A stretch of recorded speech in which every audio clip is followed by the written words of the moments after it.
here as we get ready for this game between Rutgers and Temple. Let's go down to midfield.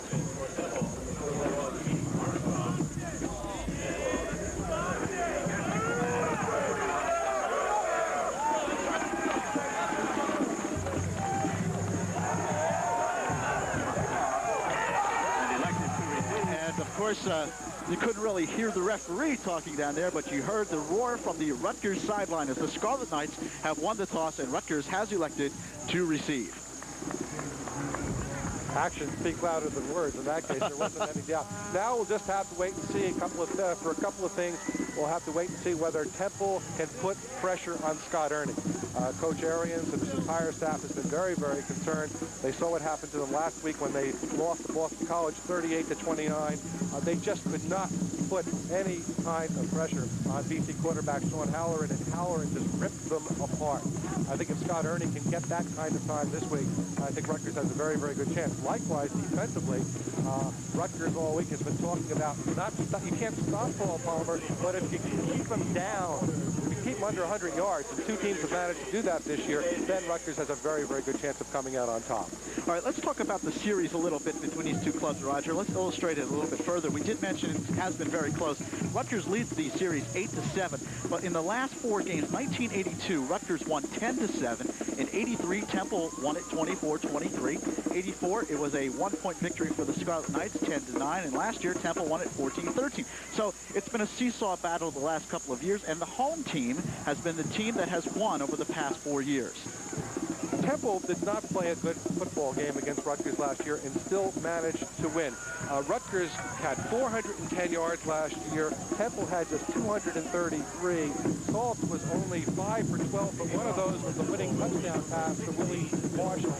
Rutgers turned the ball over 5 times, but Rutgers gave the ball game to Temple. Okay, Bill Wright will tee it up for the Owls of Temple. He'll tee it up at the 35-yard line. Brian Cobb and Eric Young stand deep for the Scarlet Knights, and this football game is underway. It's a high sailing kick. It comes to Brian Cobb at the 5. He's at the 15, and Cobb taken down at the 20-yard line. Might have gotten to the 21, and that's where the Scarlet Knights will put it in play. 1st and 10 for Rutgers. Rutgers offensively up front.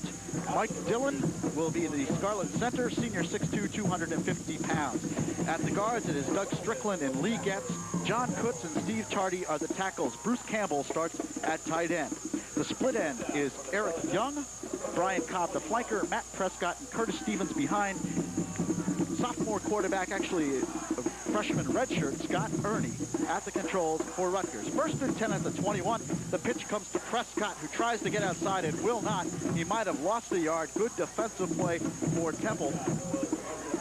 And we'll set the Owls defense right now as we prepare for 2nd down. Up front for Temple, the defensive tackles, Rodney Walker, Andy Papalardo. The defensive ends, Jeff Ward, Kirk Drukenbrud. The linebackers, Frank Bonjavengo, Chris D'Amico, Steve Domanowski leads the team in tackles.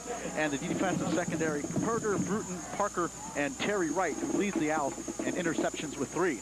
Ernie back to throw on 2nd down. In trouble, rolls out, fires, has Curtis Stevens coming out of the backfield. He is nailed at the 23-yard line. Eddie Parker on the tackle for Temple, only a pickup of 2, and it is 3rd down. Eddie Parker, by the way, last year, their number 3 was a sophomore All-America, has 68 tackles, one of the top tacklers on the Temple Ball Club this year. So Rutgers now faced with a 3rd and long, 3rd down and 9. And Roger, I don't think this is something Dick Anderson wanted to see with his young quarterback, Scott Ernie. No, he wanted to get good yardage on 1st down. When Rutgers has played well on 1st down, they've got 5 or 6 yards of track. 3rd down and 9. Ernie back to throw. Good protection. Now breaks down a bit. Fires over the middle. It is incomplete and intercepted. Intercepted by Terry Wright. And, of course, he was the leading interceptor for Temple coming into the game. That's his 4th interception, and again, a ball not well thrown by Scott Ernie, the kind of problems that Scott has had over the past 2 weeks in games against Pittsburgh and West Virginia. Here comes the play. You'll see him try to loft it over the defense, throwing it a little bit soft, intended for Cobb, off his fingertips, and picked up by Wright. All right, 1st and 10 for Temple. The Owls get the first turnover of the game. They have it in Rutgers territory at the 44. Senior Lee Saltz, the quarterback for Temple. And he is back to throw off play action. He's firing long, has a receiver. Gloucester, it is incomplete in the end zone. The coverage by Sean Washington. Interesting play on first down, trying to surprise Rutgers and nearly got away with it, although Rock Washington was back providing pretty decent coverage. All right, Temple offensively. Let's set the Temple offense. Up front, the center, John Incolingo. The guards, Chris Pizzenti and Pete Bernard. The tackles, Carl Holmes, 6'6", 270-pound junior, and Kevin Jones, 6'4", 265. Mike Hinnett is the tight end. Keith Gloucester, the wide receiver. Willie Marshall, also the other wide receiver. Poole and Palmer in the backfield. Salts the quarterback. It is Paul Palmer on the carry. Gets very little yardage. Might have picked up 2. Looked like Tyrone Stowe getting in on the tackle. Tyrone had 23 tackles last week. And again, we talk about potential All-Americans. He may not get the same kind of coverage record that Shane Conlon gets for Penn State, but he is one fine linebacker, and the pros are obviously interested in him as well. All right, 3rd down and 7 coming up for Temple. We'll give you the Rutgers defense when we get the opportunity. We'll pick up this play first, of course. Temple with a 3rd down and 7. Twin receivers split out to the left side. Palmer goes in motion. Salt's back to throw. He's looking over the middle, has a receiver. Gloucester makes the catch. It's a Temple 1st down across the 25 to the 27. Gloucester found an opening there, and again, Palmer in motion, and Palmer's caught the ball 12 times this year, and the Rutgers defense obviously wary of what he can do when he gets the football. Let's take a look at the play again. Salt throwing the ball hard, finding a hole in the seam, and that big 1st down. Rutgers the last couple of weeks having trouble holding the team on 3rd down. All right, Temple with a big 1st down in Rutgers territory at the 24. Saltz gives, 2nd man through Paul Palmer, weaving his way to the 20-yard line. Paul Halata making the tackle for Rutgers. Rutgers defensively up front. Halata and George Bankos, the defensive ends. Harry Swain, Doug Kokoski, the nose guard. Harry Swain, defensive tackle. The linebackers are Stowe, Hoke, and Bachman. Upper right hand of your screen, excuse me, you might have seen Paul Palmer limping off. Okay, I did not see that, Roger. We'll have to check into that. Austin Morrow, Baker, and Washington in the secondary for Rutgers. And Temple now with a 2nd down and 5 at the 20. Give us to the 2nd man through Todd McNair, who is the backup tailback for Temple, sophomore from Pennsauken. Kokoski on the tackle. Last year, Temple fans will certainly remember that Palmer hurt his ankle 3 games before the end of the season, did not see any action, and here early on, shaken up just a bit, and is going to miss his 2nd consecutive play, it looks like. Palmer would be a big loss for Temple, obviously. Heisman Trophy candidate and one of the truly outstanding running backs in NCAA history. We'll run down some of Palmer's statistics a little bit later to further illustrate that. 3rd down and 2, big play for the Owls. Salt's play action, throws, end zone, has a receiver, touchdown. Keith Gloucester with the catch for Temple.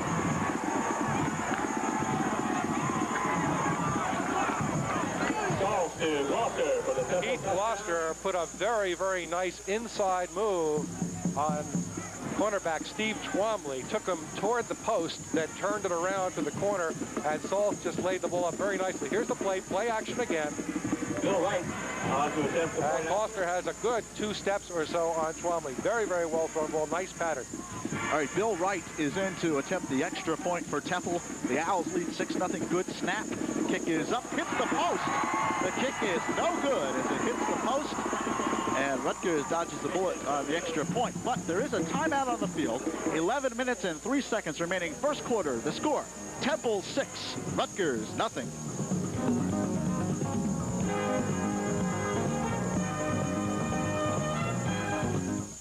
Banks have always changed to keep up with the times. Now one of them is changing to stay ahead of them. We're StarPoint Savings Bank. It's a new name for the Savings Bank of Central Jersey, a stronger partnership with you. For all your banking needs throughout your life, we'll be there, dedicated to the kind of service you've come to expect from us. The Savings Bank. Now we're StarPoint. Join us.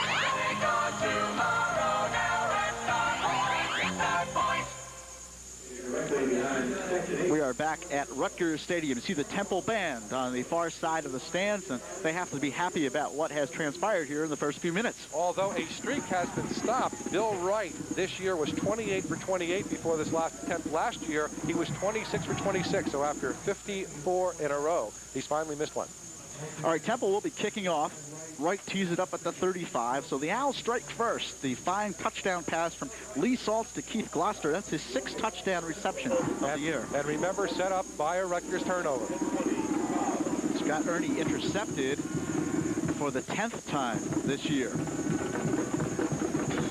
There's the kick. It's sailing to the right side of the field, taken by Brian Cobb. Cobb at the 10. Puts on a move and does not make it back to the 20. Good coverage by Temple. And Rutgers will have the football 1st and 10 at their own 17-yard line. Big question now whether Scott Ernie becomes gun-shy. One of the things that the coaches have been trying to talk to him, he's got such a good arm, and they say, Scott, fire the ball. Get the ball there. And again, he's young, hasn't played all that much, has been learning, and at times has had some very, very good ball games, but he's the kind of fellow who's apt to make mistakes. The Knights come up, 1st down. Receivers split out left and right.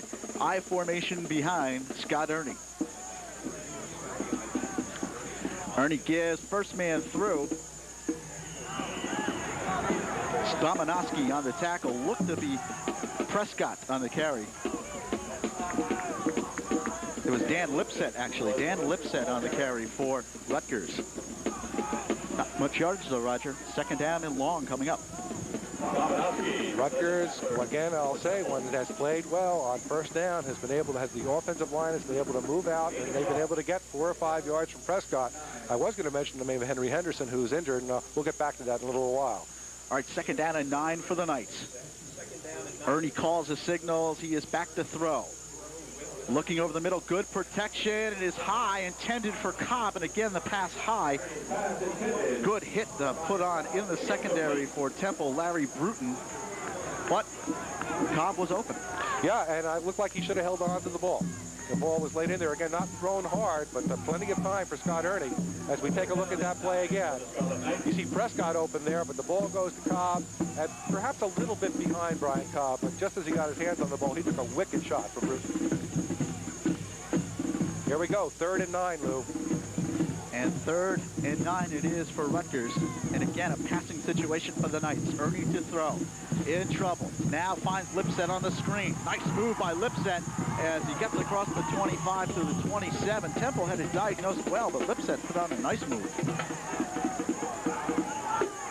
Kirk Drukenbrud on the tackle, junior from Lancaster, Pennsylvania, for Temple. But not enough yardage for a 1st down for the Knights, so they will have to go into punt formation. Matt O'Connell into punt for Rutgers. Very important for Temple. Temple should get pretty decent field position out of this change around.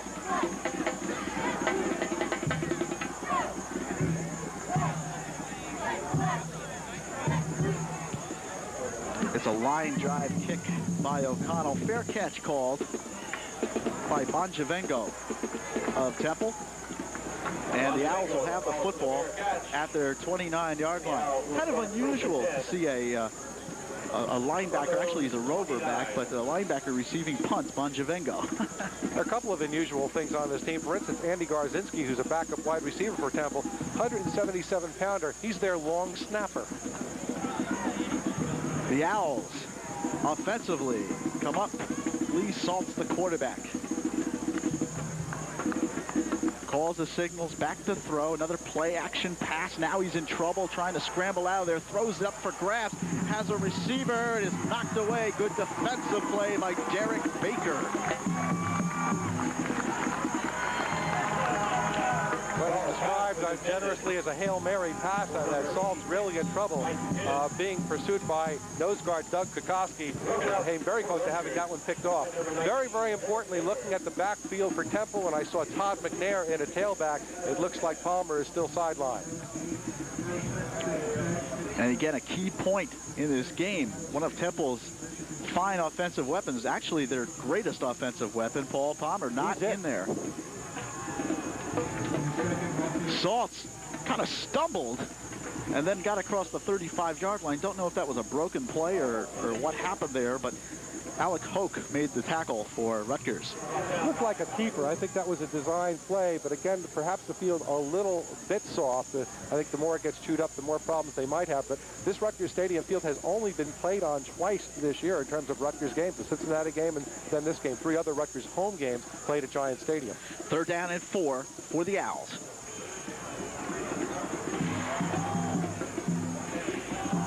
Schultz gives. This is Palmer, who was nailed in the backfield. Tyrone Stowe, the All-American candidate, with an All-American play. And Temple will have to punt. Good news for Temple fans. Palmer's back in the ball game. Very good news for Rutgers fans. Palmer stopped by Tyrone Stowe. Stowe, we'll talk about Stowe in a second. Quick snap by Temple. And the ball bouncing and picked up by Cobb at the 18. Brian Cobb gets up to the 21. Now the referees throw flags on the play. Well, he signaled for a fair catch, but he let the ball bounce.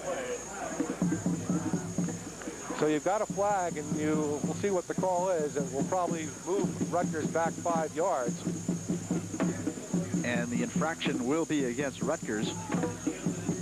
If you signal a fair catch and you don't catch it, you have to let the ball bounce. In this case, he picked the ball up and tried to move it upfield. And they will mark it off against the Knights. It would be an illegal fair catch, I would believe, although they haven't marked the yardage. The ball is sitting where the original fair catch signal was made at the 17-yard line.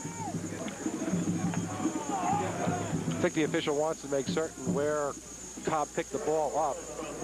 And now they will mark it off. So they'll mark it off 5 yards. It'll be a 1st and 15 coming up for Rutgers. Last week against Pittsburgh, Lou, Rutgers kept Pittsburgh deep in its own territory for the first quarter. Rutgers leading it after first period, and it well into the second period, 6-0. Thus far in this game, and we've gone about 6.5 minutes or so, a little bit more. Rutgers really just unable to move and not having good field position to start at all. All right, 1st and 10 for the Knights. The ball marked at the 12-yard line. Eric Young split way out, and they give to Prescott, who was met in the backfield, and Temple swarming in. A nest of owls all over Prescott. Kirk Drukenbrod and Jeff Ward on the outside. Rodney Walker and Andy Papalardo on the inside are just stifling. They're stuffing all the holes in that Rutgers offensive line.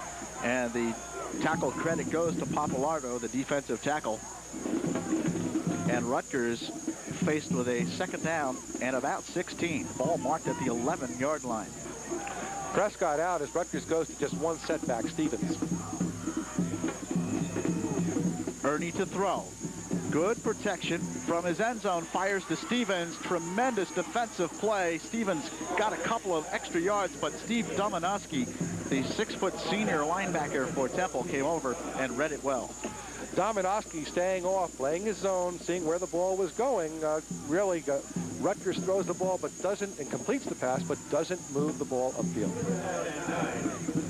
3rd down and 9 for the Knights. Again, another 3rd down and long situation facing Rutgers. And as we mentioned, head coach Dick Anderson of Rutgers cannot be pleased about that. Good look at Scott Ernie. Back to throw on 3rd down. Over the middle, almost intercepted, intended for Brian Cobb. Purvis Herder came over and almost picked it off. And Herder was not the only Temple Owl defensive man in the area. There were 3 men converging around the ball, and Rutgers escaping the bullet that time. And Rutgers will have to punt again. Matt O'Connell stands inside his 5-yard line. Bonjavengo is the deep back for Temple. He stands at the Owls' 40. Good snap. O'Connell, end-over-end kick taken by Bonjavengo at the 45. Bonjavengo turns it upfield.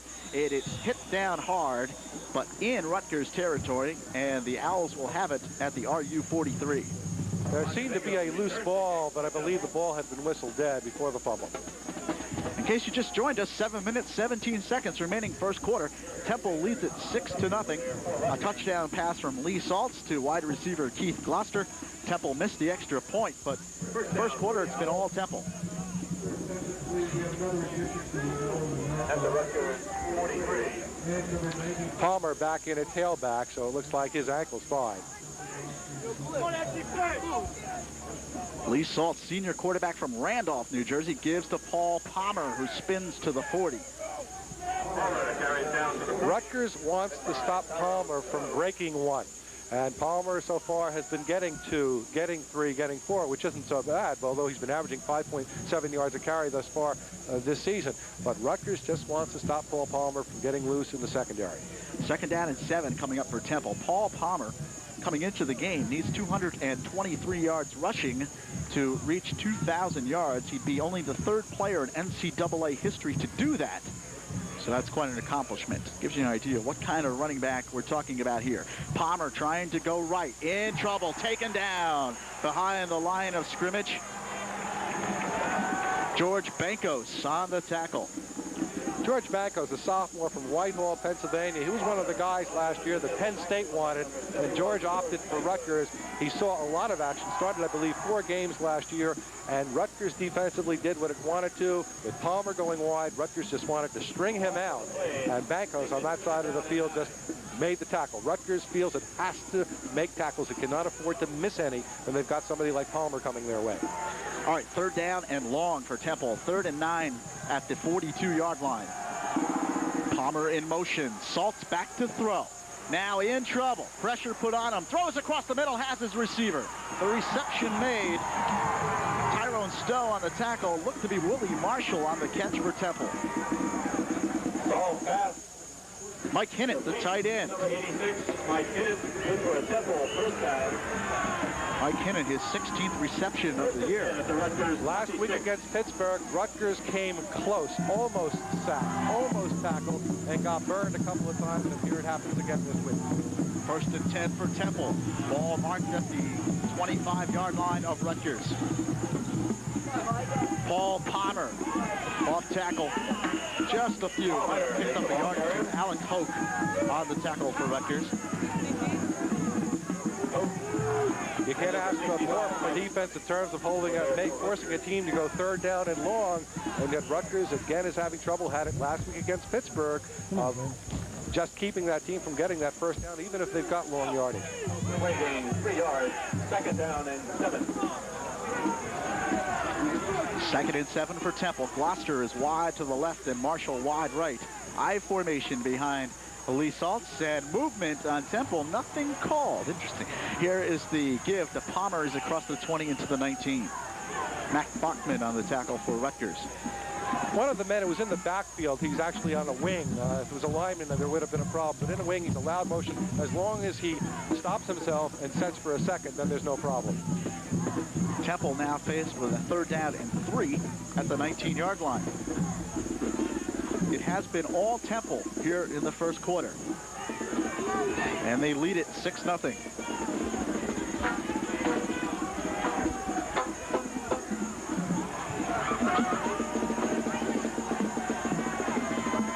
Palmer, not much yardage. Rutgers playing Palmer well. George Bankos again on the tackle for the Scarlet Knights. A 4th down situation coming up for Temple, and the Owls will line up for the field goal. Bill Wright is in to kick it. Bruce Arians on the far sideline for Temple, head coach for the Owls. Certainly has to be happy with the lead, not happy on this last series as Palmer just unable to get on track. But the Rutgers offense has not been able to do anything at all. All right, this will be a 34-yard field goal attempt for Bill Wright. 13 out of 19 on the season. Line drive kick is good. So Temple increases its lead. 3 minutes and 31 seconds remaining here in the 1st quarter. A break in the action. Temple 9, Rutgers nothing.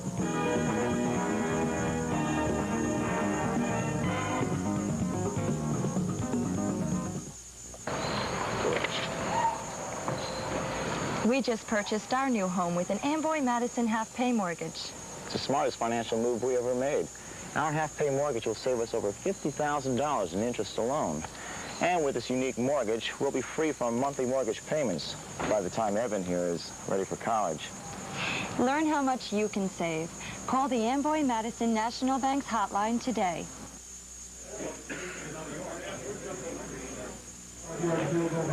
And somebody playing with a beach ball in the stands here at Rutgers.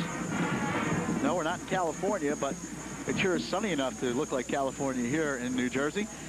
Beautiful weather for late November. Bill Wright, by the way, making his 14th field goal in 20 attempts. Remember, I mentioned earlier, after the Temple touchdown, Wright missed his first extra point attempt after 54 consecutive successes. 9-0. We're talking Palmer has 16 yards rushing so far. He's had a couple of times where he's been dragged down behind the line of scrimmage, so there's some losses there. But Rutgers can't get on track offensively. Wright boots it high. Again, it'll be Brian Cobb at the 10. He's to the 20. Brian Cobb looking to get outside and does. Cobb turns the corner at the 30, at the 40, and is run out of bounds. There's a penalty marker down at the 25-yard line. Chances are an illegal block, possibly a clip. Bill Wright was the one who chased him out of bounds, by the way. I don't think he would have gone all the way. But certainly Bill Wright had a decent angle. There's your call. It's a clip.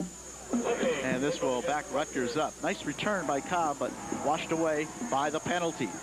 They'll mark it down inside the 15, and Rutgers will start off again in poor field position back at the 12-yard line. Here you go. Mistakes, mistakes, mistakes. And instead of having the ball close to midfield, actually just a little bit beyond the Rutgers 40, Rutgers once again starts with the ball inside the 15-yard line, its own 15.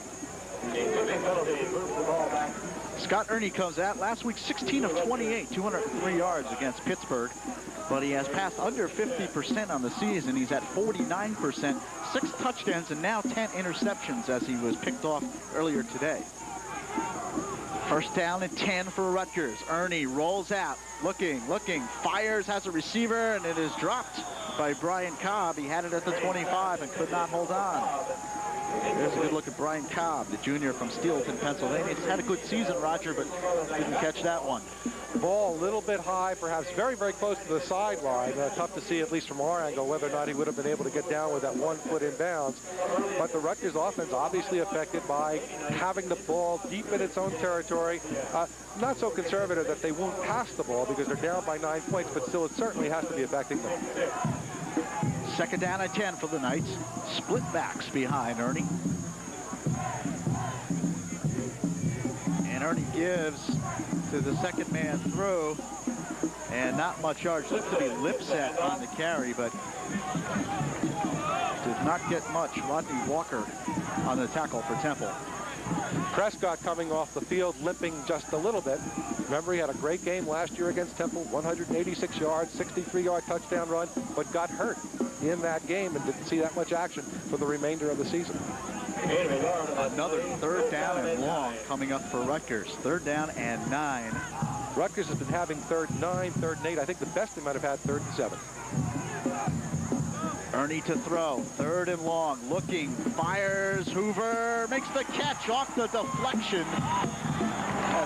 Rutgers will have a first down at the 31-yard line. Temple played it well. Larry Bruton tipped it, but then Hoover came up with the catch.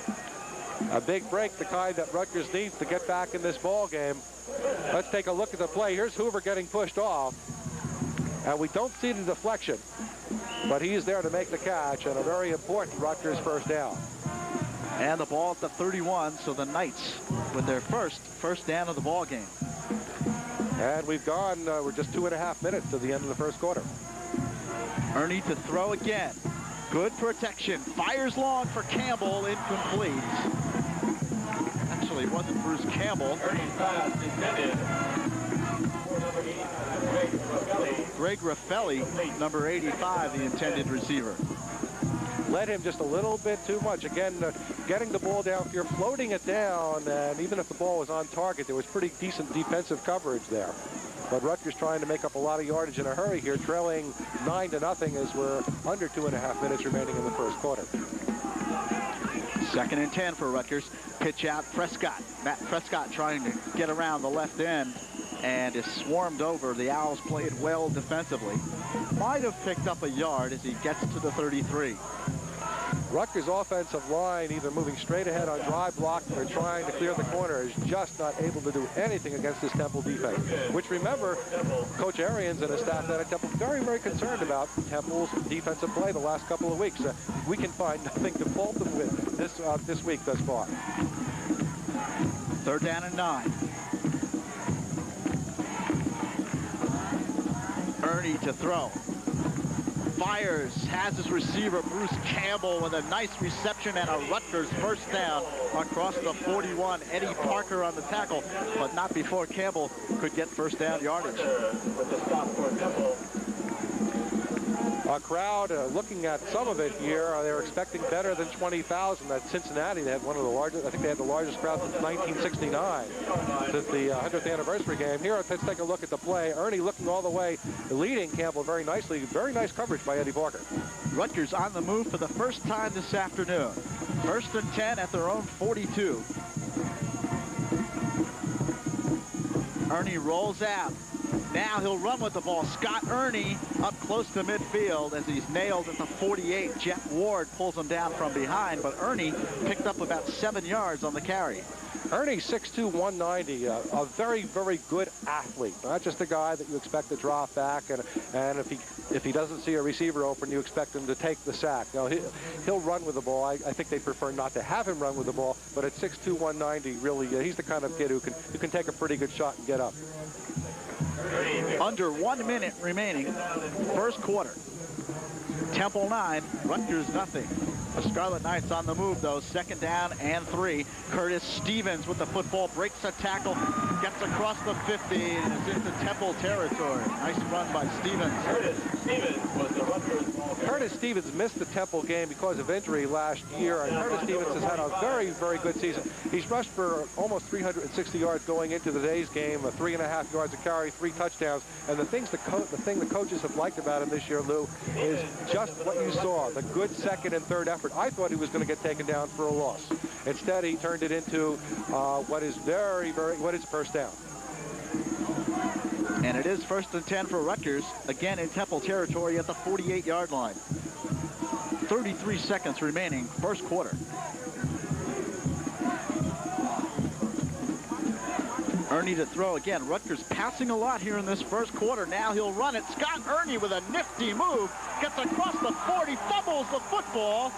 And it may be Temple's ball. They may say he was down, and they will.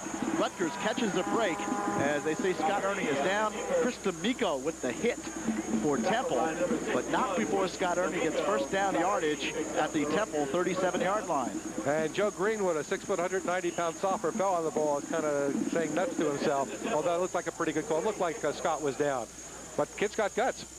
Made a nice move at the line of scrimmage to evade a Temple tackler. Meanwhile, downfield, Eric Young, number 22, had put on a move, and he was clear downfield.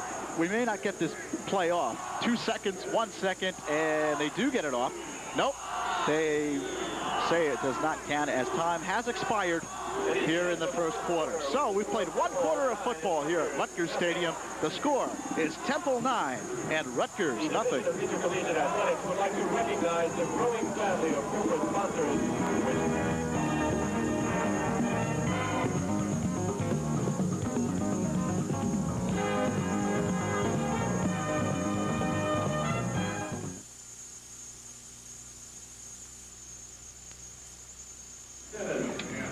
And welcome back to Rutgers Stadium as the Scarlet Knights are on the move as we begin quarter number 2, but they trail 9-0 after 1 stanza. Temple, after a Rutgers turnover, getting on the board on a fine touchdown pass from Lee Salts to Keith Gloucester, and then a Bill Wright field goal, giving Temple that margin 9-0. A missed extra point by Bill Wright. We should mention his first miss after 54 consecutive extra point attempts, successful attempts. All right, Rutgers with a first down and 10 at the Temple 36-yard line. Ernie gives to Dan Lipset. Picked up a few as he gets across the 35. Now there seems to be a skirmish between some of the players. Co-captain Lee Getz is being pushed, or you might have seen the official do that. Lee Getz, by the way, is not the kind of guy you want to mess around with. He's one of the top heavyweight wrestlers in the country. Yeah, 6'3", 245 pounds. undefeated, I believe, in dual meet competition last year, went to the NCAAs. But Rodney Walker, the defensive tackle for Temple, a native of Philadelphia, by the way, was not afraid to take gets on in that situation. 2nd down and 6 for the Knights at the 32-yard line. Ernie gives Matt Prescott, nice run. Prescott, he's into the Temple secondary as a Rutgers first down across the 20 into the 18. Joe Greenwood on the tackle for Temple. When you look at Matt Prescott, 5'8", 190 pounds, and that might be stretching it a bit. Again, as we take a look at the play, watch him put his head down. Watch him put his head down, and the coaches love it. Taking on somebody and trying to go through for picking up a couple of extra yards. He's not that big, but he's willing again to take the punishment, and he manages to pick up good yardage while doing it. 1st and 10 Rutgers at the Temple 19. The pitch to Prescott, turns the corner, cuts it back inside. He's down to the 13-yard line. Eddie Parker comes up to make the tackle, but not before Prescott picks up 7. Isn't it amazing, Lou, the difference when on first down you're picking up not 1 or 2, but picking up 4 as they did on the previous series of downs, and this time 7. 2nd down and about 4 coming up for Rutgers at the 12-yard line. Knights trail 9-0, all Temple in the first quarter, but Rutgers beginning to mount something here. Lipset, Dan Lipset is close to first down yardage. He's across the 10 and down to the 7-yard line. And this is where we see what Rutgers is made of, as people like to say, as again, Rutgers in the past, depending on the game you look at, has been able to move the ball, but once getting inside the 20, Rutgers unable to get the ball into the end zone and very often having to settle for a Doug Giesler field goal, or at least a field goal attempt. Kind of a strange game so far. Temple able to move the ball through the air, but not via the ground with their All-American running back, Paul Palmer, and Rutgers' team that's moving the ball on the ground. And the pitch to Prescott, looking to get outside, cuts it in. Prescott to the 1-yard line. Chris D'Amico saves the touchdown, but it will be 1st and goal for the Scarlet Knights at the 1. They're never going to be able to get the grass stain out of D'Amico's uniform on that play. He just dragged, Prescott just dragged D'Amico. Again, as we take a look at Matt Prescott, and you'll see D'Amico. There's D'Amico. D'Amico finally brings him down. He had some help, I believe, from Purvis Herter in that case. But Rutgers being finally able to get off the mark and push Temple away off the offensive line. 1st and goal at the 1 for the Knights. Prescott over the top, touchdown, Rutgers. Boy, that makes the highlight film, doesn't it?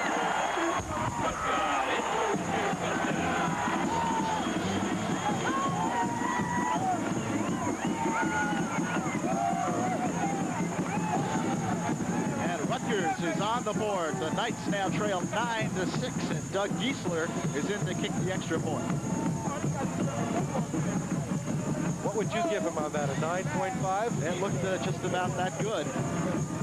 Fine acrobatic move by Prescott to get into the end zone. Giesler to kick the extra point. O'Connell will hold. Good snap. Kick is up. It is good. 12 minutes and 11 seconds remaining, and Rutgers is on the board. It's now Temple 9 and Rutgers 7. And as we mentioned, Frank LeBuono been on the sidelines here throughout the first quarter. We haven't had the opportunity to go down to Frank. And Frank is on the sidelines now. Let's check in with Frank LeBuono on the sidelines.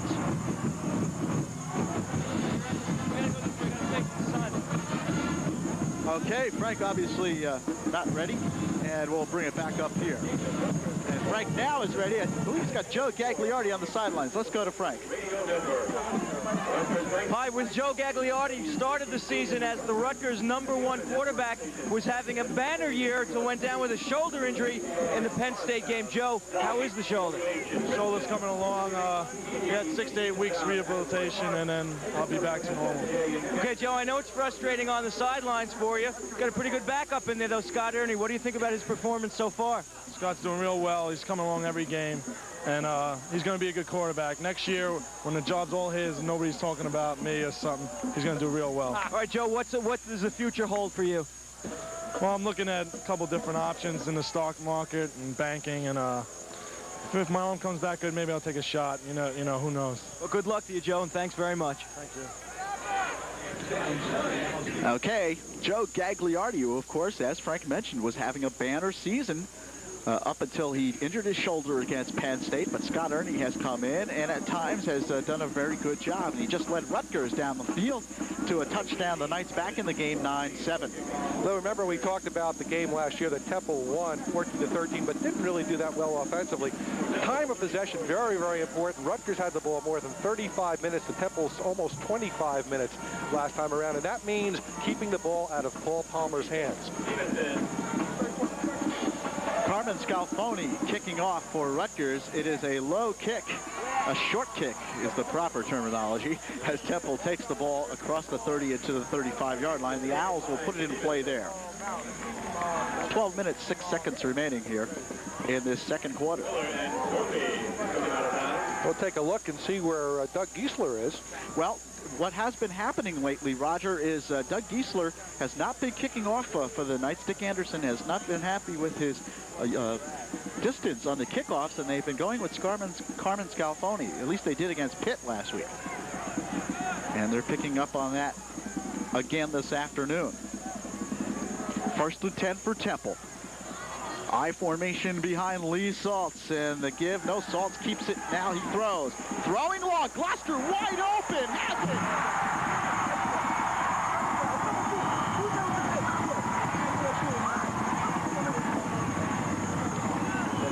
Temple striking.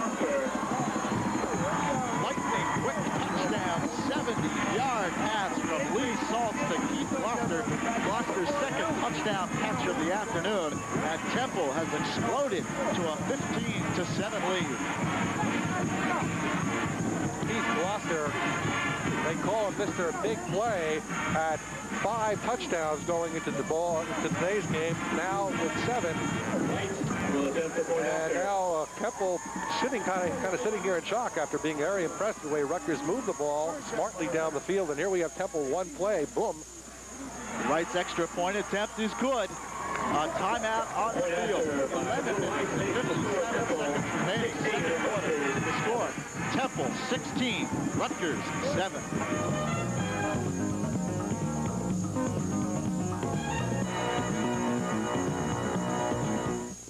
Let's bring on a really big shoe. Don't be confused by this commercial. The point we'd like to make is, for the biggest selection of high-quality athletic shoes, there's only one place, Effinger's Sporting Goods in Bound Brook. With over 30,000 pairs of athletic shoes, you can count on finding your size and style. All the brands worn by the best athletes in America. So the next time you need a pair, come to Effinger's Sporting Goods Shoe Department. Any other store looks like kids' stuff.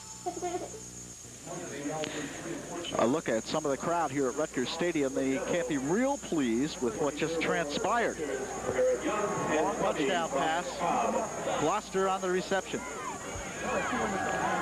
Last year, Temple Rutgers, Lee Saltz did not have a good game. Here, we'll take a look at the play. He was 5 for 12, 1 touchdown last year, throwing long downfield. Here's Gloucester all by himself. Steve Twombly coming over a little bit late. Derek Baker and Louis Morrow for Rutgers trailing far behind.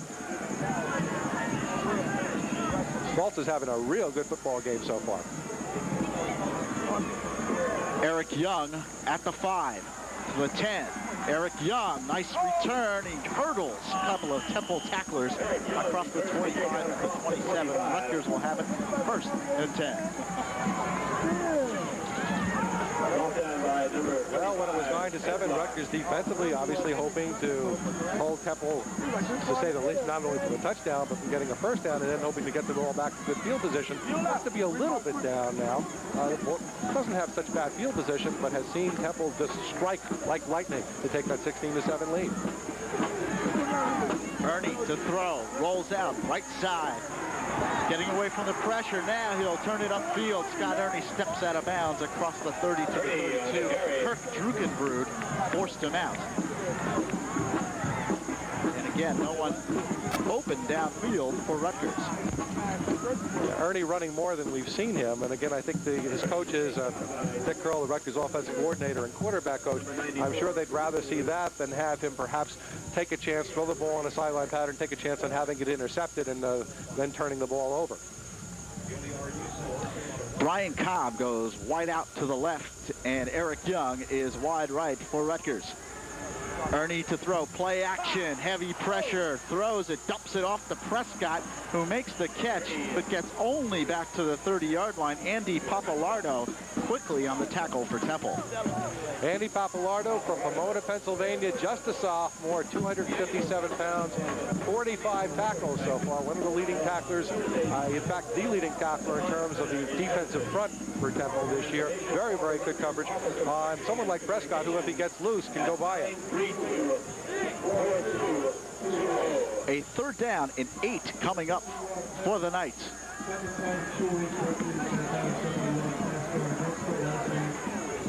Ernie to throw. Fires, receiver wide open, Prescott. Matt Prescott at the 40 and taken down at midfield. It will be a Rutgers 1st down. Terry Wright came over to make the tackle for Temple, but not before Prescott gets a Rutgers 1st down. I'll tell you, Ernie's eyes must have popped wide open because he couldn't believe somebody blew an assignment on that one, and Matt Prescott was all by his lonesome. And they mark the ball right at the 50-yard line. Let's take a look at the play. You'll see how open there he is. And here comes Wright, and along with him, Eddie Parker, to finally get him out of bounds. Ball just in Temple territory. 1st and 10 for Rutgers. Prescott up the middle, spins for a couple down to the 48-yard line. I was saying offensively, the game has certainly picked up on both sides, turning into a real, if it continues like this, really turning into a real fun ball game. And actually, I, for one, did not expect it to be this way. I was looking for a more defensive battle between these two ball clubs, but they certainly are gobbling up some yardage here in the 1st half. A 2nd down and long coming up for Rutgers. 2nd down and 8. Ernie to throw, has a receiver incomplete, intended for Curtis Stevens. Frank Bonjavengo on the coverage for Temple. That ball thrown well would have gotten Rutgers upfield. I don't know whether it would have been a 1st down, but Bonjavengo on the coverage that time really was a couple of steps behind Curtis Stevens. A 3rd down and 8 coming up for Rutgers. 10:19 remaining in the 2nd quarter. 16-7, Temple leads.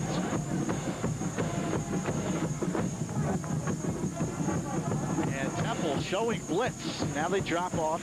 Ernie flares it out to Stevens, makes a nice move, but he's in deep trouble as the Owls played it beautifully. Bob Kokoskis on the tackle for Temple. A loss of yardage, and Rutgers will have to punt. A naked pass into the flat, no blocking out there at all, and Curtis Stevens, again, pretty quick on his feet, but not quick enough to get by 2 or 3 potential Temple tacklers. Bonjavengo stands back at the 10-yard line for Temple. Matt O'Connell in to kick. O'Connell has been punting well for Rutgers this year. Good snap, gets it away, a line drive kick, and Bonjavengo calls for a fair catch at the 12. And Temple will have the football deep in their own territory. Matt O'Connell averaging close to 42 yards a punt, as is his counterpart for Temple, a freshman from New Jersey, by the way, from Manalapan High School down in Monmouth County, very close to where I live, a fellow by the name of Ed Liberati. Liberati also around 41.5 yards a kick. Looks to be a penalty marker on the play, so they may kick it again.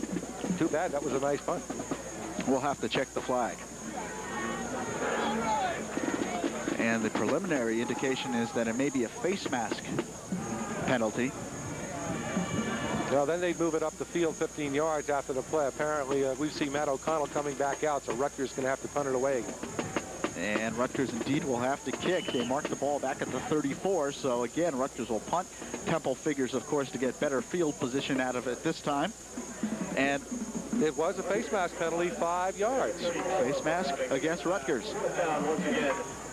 So they'll do it again.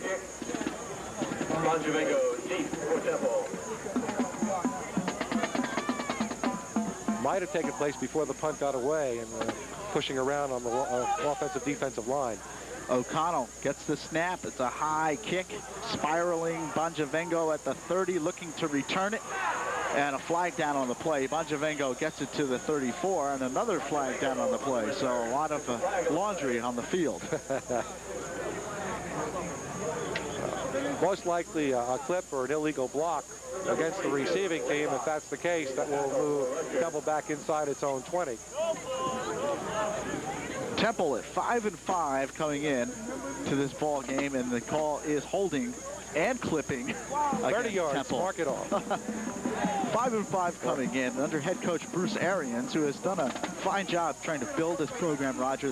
He's 19-24 in his 4th season. As you mentioned, I think you hit the nail right on the head earlier, that these two ball clubs are pretty much very similar. Let me go back. I was going to say 30 yards, actually 25 yards, 10 yards for the holding, 15 yards for the clipping. Rutgers, given the choice, obviously chooses the one where they can get the most yardage, so they chose the clip. There's Dick Anderson, speaking of people trying to build programs here.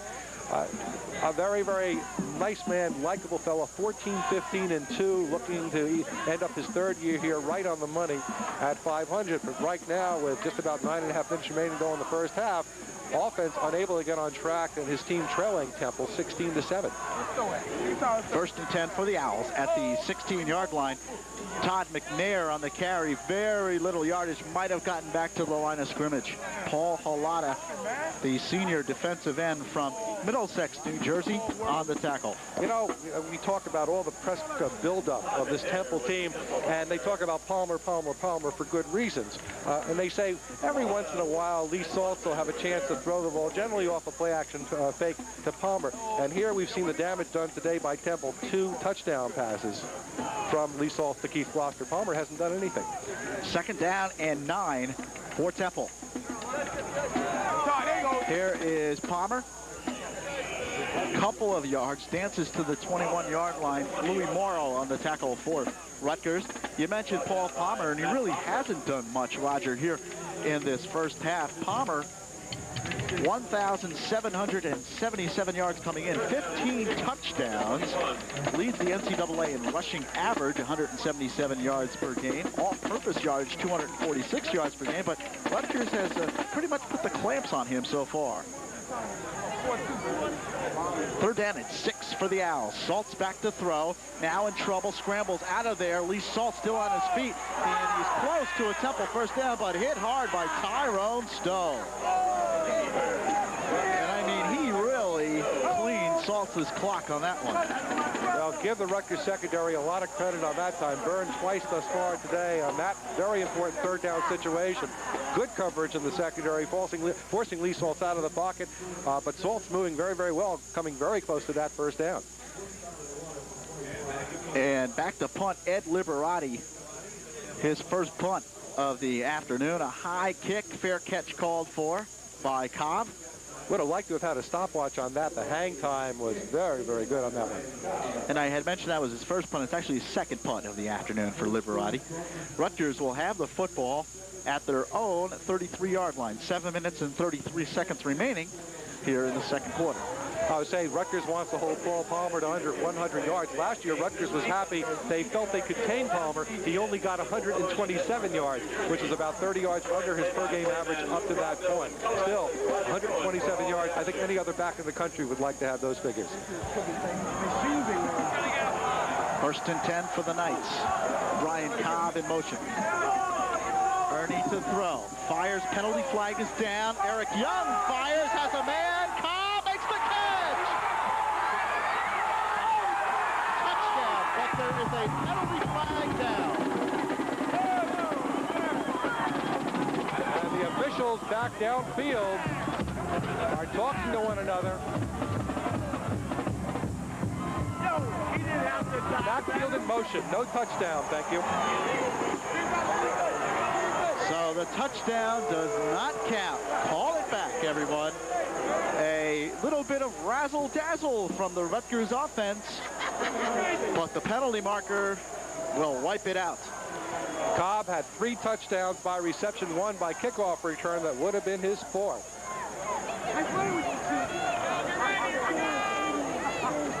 And it is illegal motion against Rutgers. So instead of a touchdown, it'll be 1st and 15. Let's see if we can pick up the motion. I don't think we can. It happened before the snap. There's your throw. Actually, Cobb had to come back, actually wait for the ball, and made a very, very nice move at about the 20-yard line to elude a tackler, but all for naught.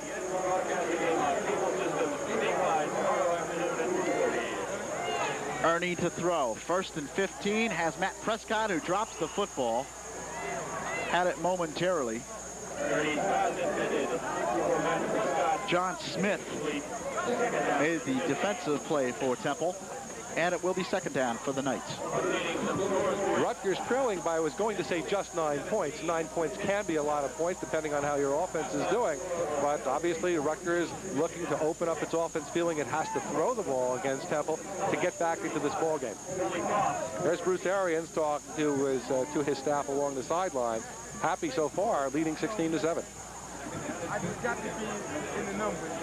Ernie to throw on 2nd and 15. Fires high, intended for Eric Young.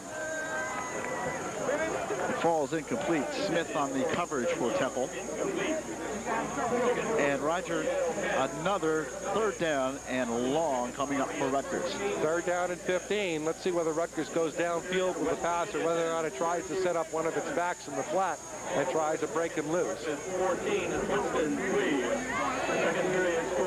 If you just tuned in, about a minute ago, Rutgers had a touchdown on a halfback option pass. It wasn't even an option. It was a halfback pass that had it called back because of a motion penalty.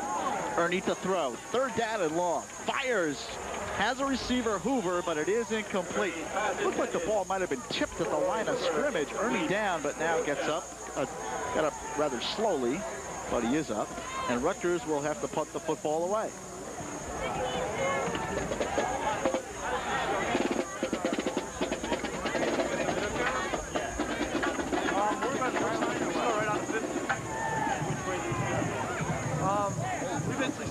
Bonjavengo back deep for Temple. O'Connell stands at the 15-yard line for Rutgers. Good snap. Kick is away. It's a high booming kick by O'Connell. Beautiful pick. Bonjavengo at the 25 and hit immediately. Knights good special teams. Good coverage by Rutgers. Interesting call by Bonjavengo as he wound up almost taking the ball over his shoulder. I was expecting a fair catch. As we look down on the field, I don't know if the sun was directly in his eye, but people receiving the ball on what is the north end of the field having some problems today. That's typical at Rutgers Stadium on a fall afternoon. Louis Morrow got down there quickly on the special teams to make the hit. 1st and 10 for Temple at the 25. Paul Palmer, not much yardage. Again, Rutgers playing the run well when Palmer has the football. Palmer, you can see as he approaches the line of scrimmage, in that case the right side of the Rutgers defensive line, stopping, looking for something to break for him, and nothing has broken for him thus far today. Tyrone Stowe again on the tackle. Came in with 133 total tackles coming into this game. And of course, Tyrone is going to the hula ball, so almost double the total of any other Rutgers player, by the way. Saltz fumbled the snap. Now he fumbles the pitch. Temple covers, but the Owls lose yardage on the play.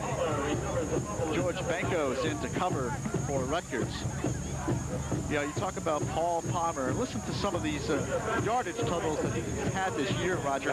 349 yards against East Carolina, 239 against Virginia Tech, 212 against Boston College. But so far here this afternoon, 10 carries, 22 yards. Well, Rutgers has held Palmer well under 100 yards to say the least, but look at the scoreboard. Temple 16-7. And a 3rd down and long for the Owls. Saltz now will run out of it.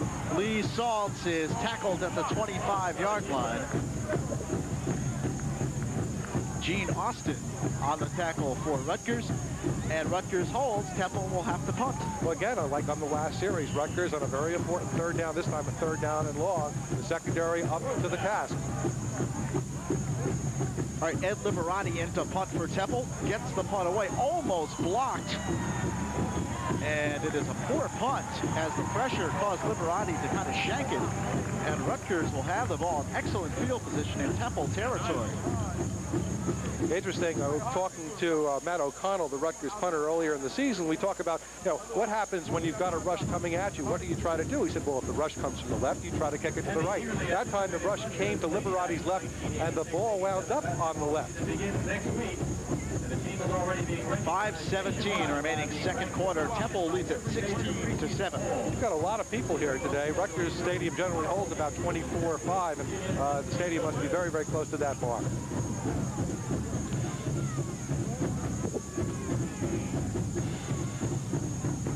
Curtis Stevens, nice run by Stevens into the Temple secondary, across the 40 and down to the 37-yard line. Terry Wright finally holding on. And you know who we give an assist to on that play? One of the officials who nearly got tangled up in Curtis Stevens in that Curtis Stevens run.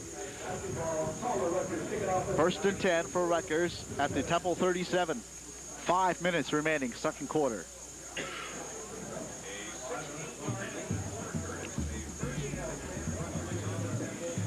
I formation for the Knights. Receiver split left and right. Matt Prescott with a nice hole. Prescott running hard. He's close to first down. Yardage across the 30, maybe a yard short. Joe Greenwood comes up to make the tackle for Temple. And here we go again. Rutgers, 2 plays ago, first down, gets a 16-yard run from Curtis Stevens. Now another first down attempt. Hand off to Prescott. Prescott picks up close to 9 yards. And this is what Rutgers was not doing in the game's early going.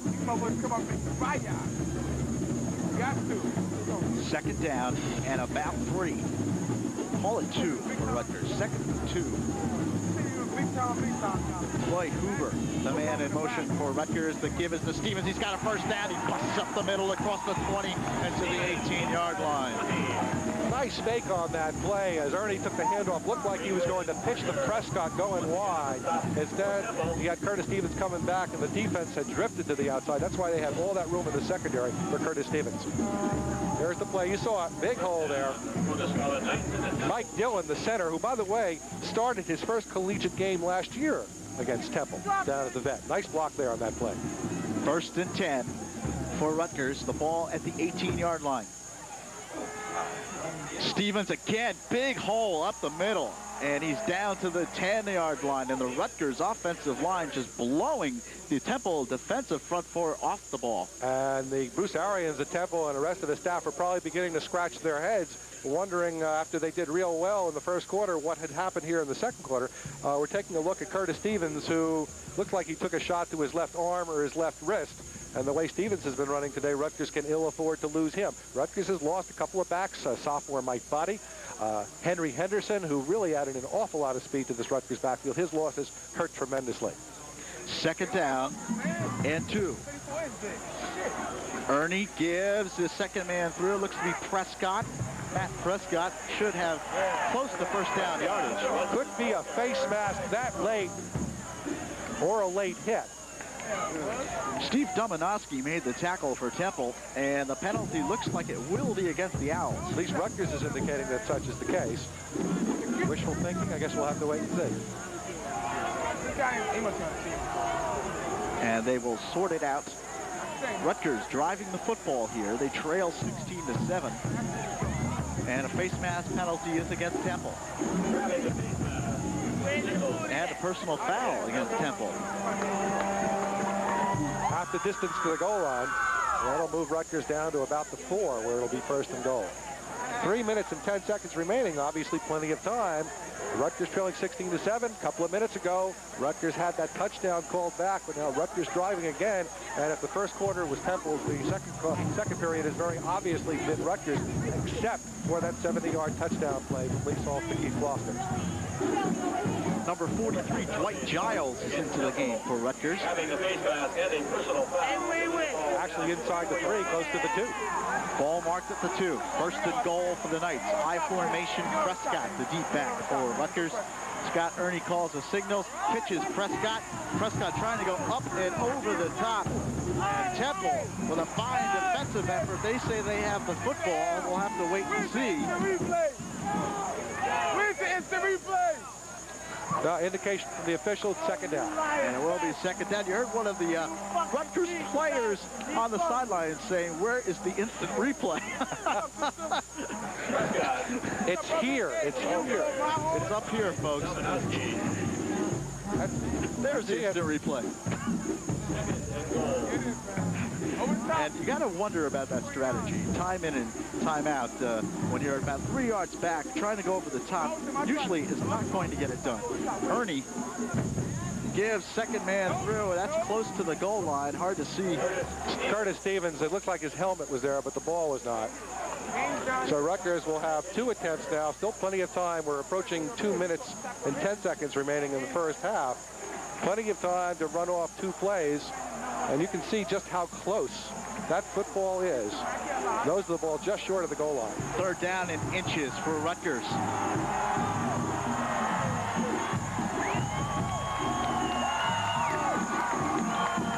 Prescott, touchdown, Rutgers.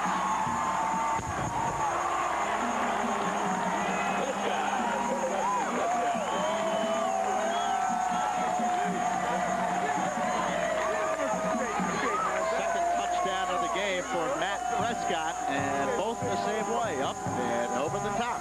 Rutgers very much back in the ball game now. Temple leads 16-13. As we take a look at the Scarlet Knight cheerleaders getting ready to bow 14 points if this extra point attempt by Doug Giesler is good. All right, Giesler lining up for the extra point. O'Connell will hold. Snap is good, kick is up, and it is good also. I'm out on the field. 1 minute and 55 seconds remaining. Second quarter. The score, Temple 16, Rutgers 14.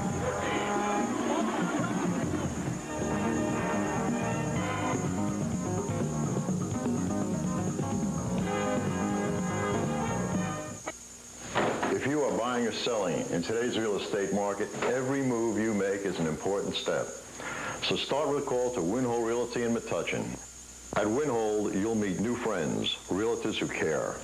With computer terminals, we give buyers access to current multiple listings and sellers immediate exposure within 24 hours. Good service is what Winhold is all about. Because the competition's good, we have to be better. Winhold Realty, Metuchen. And you can see that is not the green smog, folks. That is the smoke from the Rutgers Cannon, which is situated up on the hill adjacent to the stadium. Okay. We'll get the Environmental Protection Agency after the cannon there. There's your touchdown. Typical position, up in the air and head down for Matt Prescott, who just loves playing against Temple. Last year had a Rutgers touchdown, the only Rutgers touchdown, and also rushed for 186 yards. Another close ball game between these two ball clubs, Rutgers and Temple. As we had mentioned earlier, every year it's the same thing, and shouldn't expect anything different in this ball generally game. Evenly matched teams play the same kind of schedule. You know, you look at comparative scores, they're very close, even though they may lose the one while the other might beat somebody else. Giesler's kick. Paul Palmer at the 5. Palmer still with the football. Palmer breaks into the open. He's at the 40. And knocked down in Rutgers territory at the 45. There's a flag on the play in Temple territory, sitting at the 43-yard line. Knocked him out of bounds. There is a flag on the play. Clipping against Temple. This will back the Owls up. But Paul Palmer with a fine return, and Paul Palmer has averaged 23 yards per kickoff return for the Owls this year. Boy, talk about lump in your throat on that one from the Rutgers sideline. And Temple, Rutgers has been hurt by penalties. Rutgers losing a touchdown. Temple with a face mask, allowing Rutgers to get inside the 10 in its last possession. And here, the slipping penalty, instead of having good field position most of midfield, now having the ball back inside its own 20. All right, 1st and 10 for Temple. The Owls have it at their own 19-yard line. They lead it by 2. It is 16-14, Temple over Rutgers. 1 minute, 45 seconds remaining in this first half. Salt pitches to Palmer, turns the corner. Palmer upfield. Another penalty flag on the play as Palmer gets across the 30 to the 31. Tyrone Stowe again on the tackle for Rutgers, but we'll have to wait and see what the penalty is.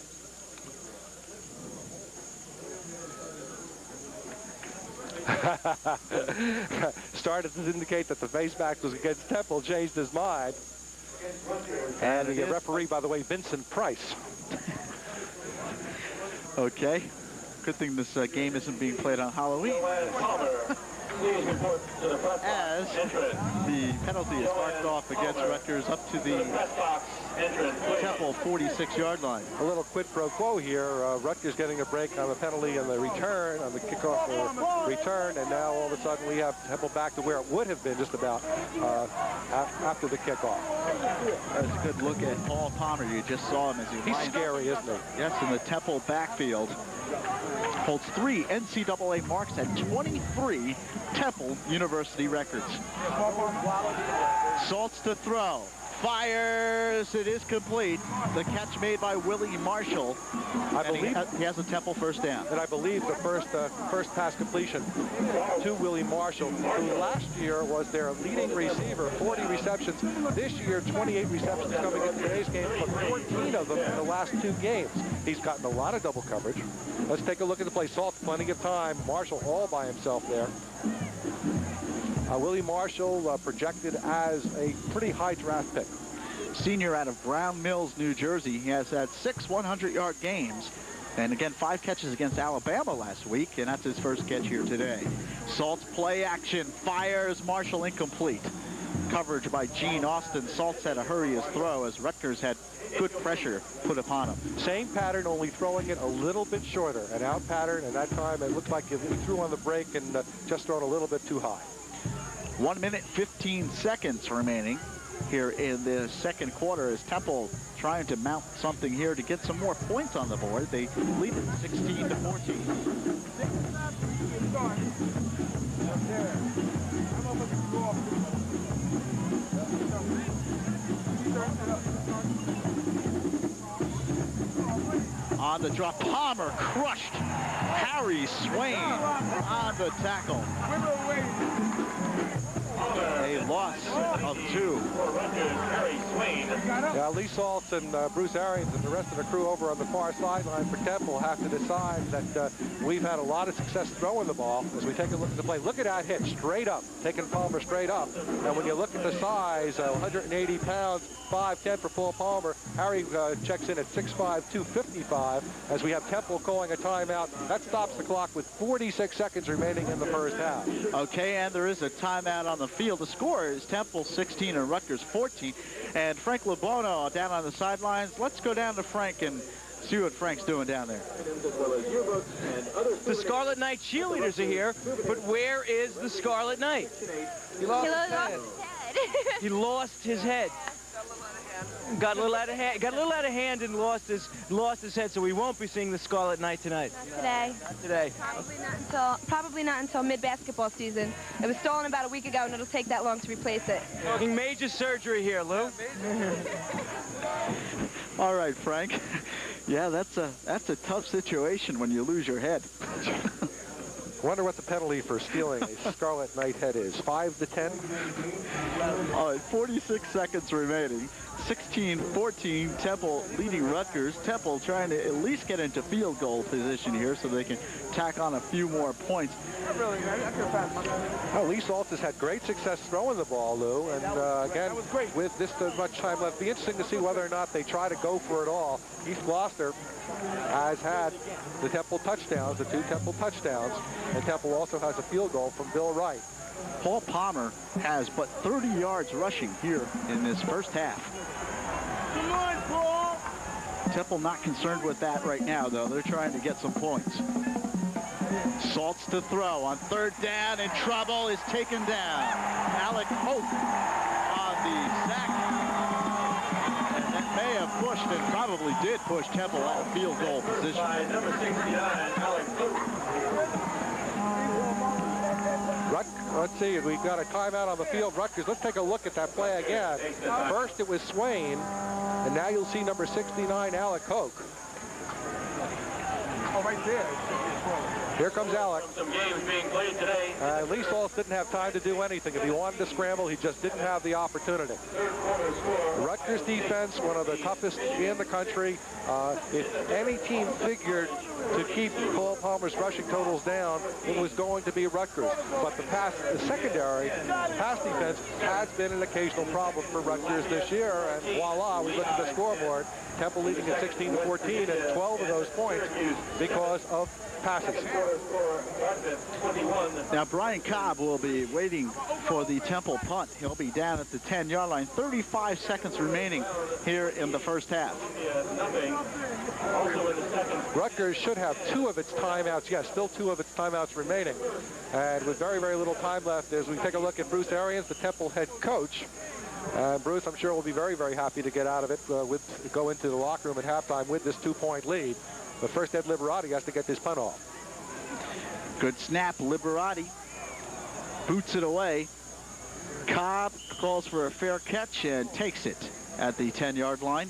So Rutgers will have it first down and 10 at their own 10. Cobb, of course, will stay in at one of the wide receivers. And we'll see if Rutgers does anything differently. You know, it's a question you talk about, what did Rutgers do offensively in the second quarter to start moving the ball as well as it has against Temple in this period? You can talk about maybe changes in blocking alignments. I think coaches like to talk about execution, and I'd like to think that's probably all it is. And Rutgers is just executing better. I would walk over there. Scott Ernie calls the signals, and they give it up the middle. Curtis Stevens up to the 15-yard line. Stevens carries out to the 15. And the clock winding down, 20 seconds remaining in the quarter. I don't think Rutgers will be doing anything fancy here as they trail 16-14. I don't think they'll have an opportunity to do anything. No timeout called, and they're just going to be very content to let the clock run out and go into the locker room trailing by 2, 16-14, and what I think has been a tremendous football game so far. All right, that'll do it. The first half of football has come to an end here at Rutgers Stadium. It has been a very entertaining first half. Your score at halftime is Temple 16 and Rutgers 14. We will return with a brief look at the first half and second half action in just a few moments.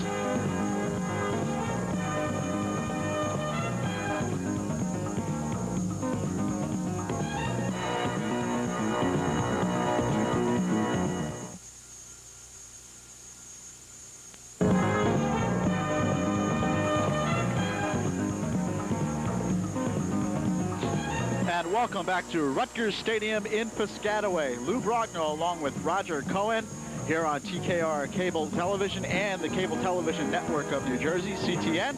Rutgers and Temple engaged in quite a battle as Temple leads at 16-14 at halftime. And Roger Cohen, a very interesting first half of football, a lot of big plays.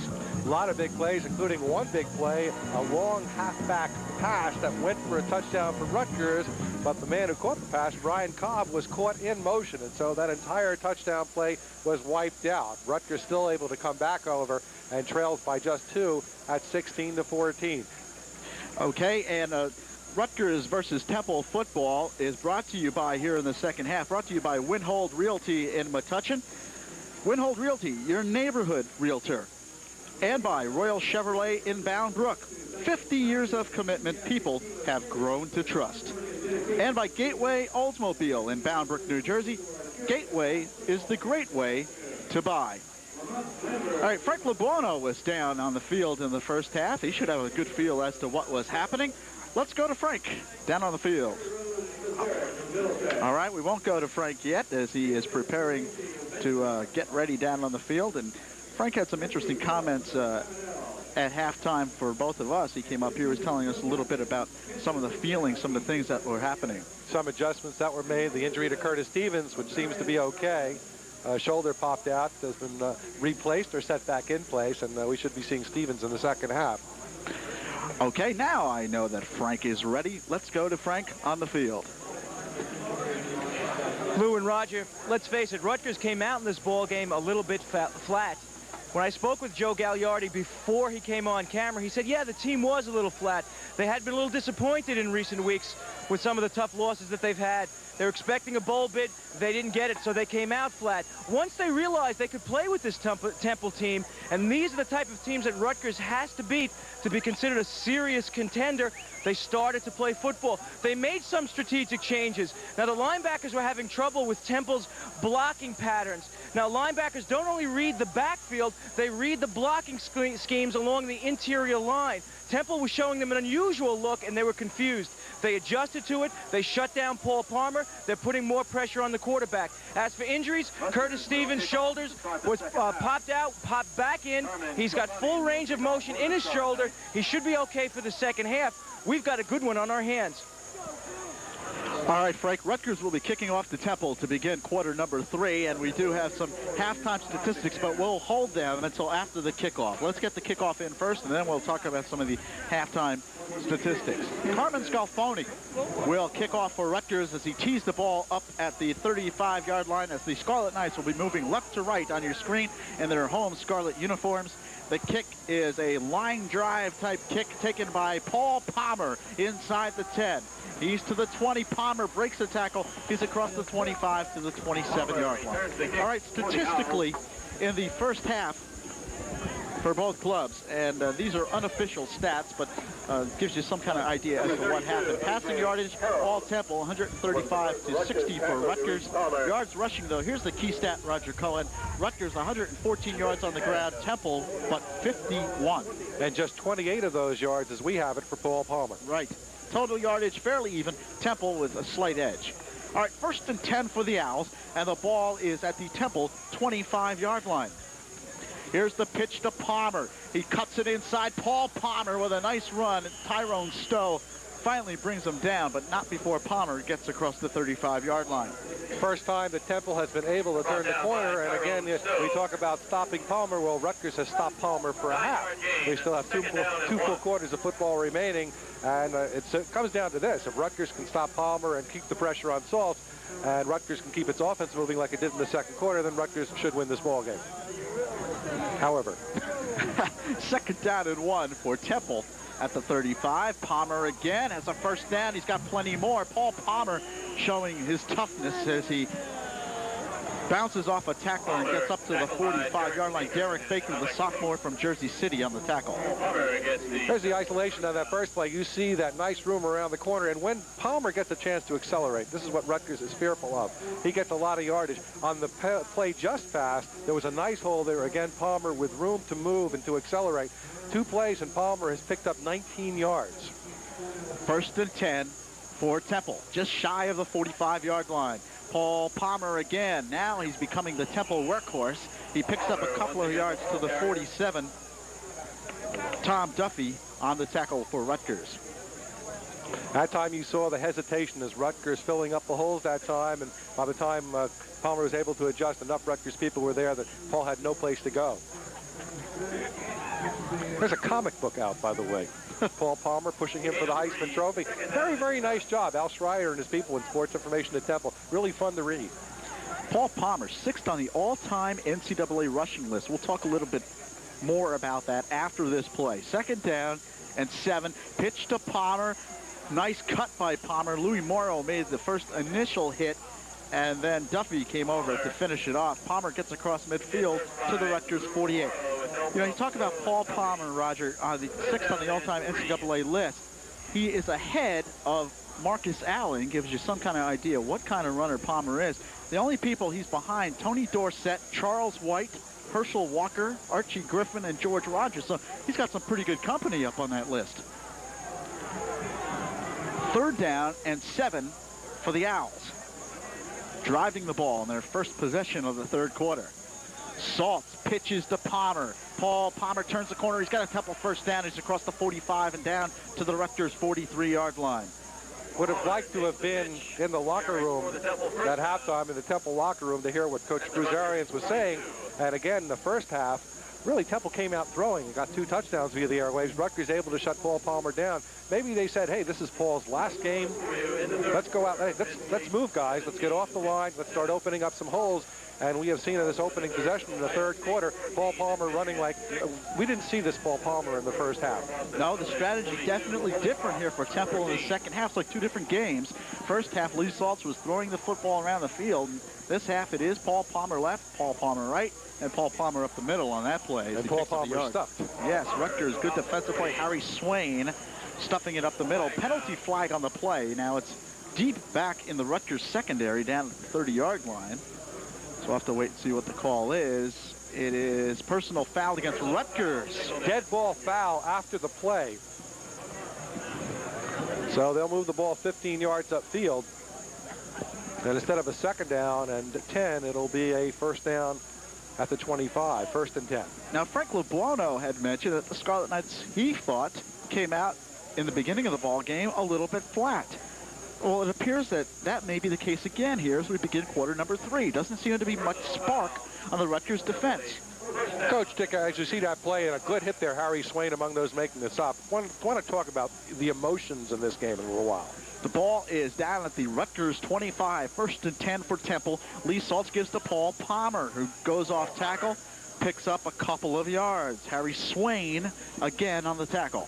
Dick Anderson was quoted in the paper this week, Lou, as saying at this stage of the season he's not as concerned about the physical status of his club as he is the emotional status. And I know some people might find it hard to believe that how can a team not be up for a football game? I mean, this is what you're doing on Saturday. You're here to play a football game. There are a lot of different personalities involved in a football team, more than 90 players, 22 starters. It's kind of tough to get everybody working together, everybody in sync. 2nd down and 7, full house backfield for Temple. Here's Palmer trying to cut it in. Rutgers plays it well defensively. Palmer gets to the 20. Darren Sellers on the tackle for Rutgers. Darren Sellers is a sophomore from North Arlington, New Jersey, 5'11", 180 pounds. He has been a very, very pleasant surprise, and it's kind of nice to know, from Rutgers' standpoint at least, that he's going to be around for a couple of more years. Very, very aggressive, hard hitter. Should mention that that was not Paul Palmer on the carry. It was Todd McNair, the backup tailback.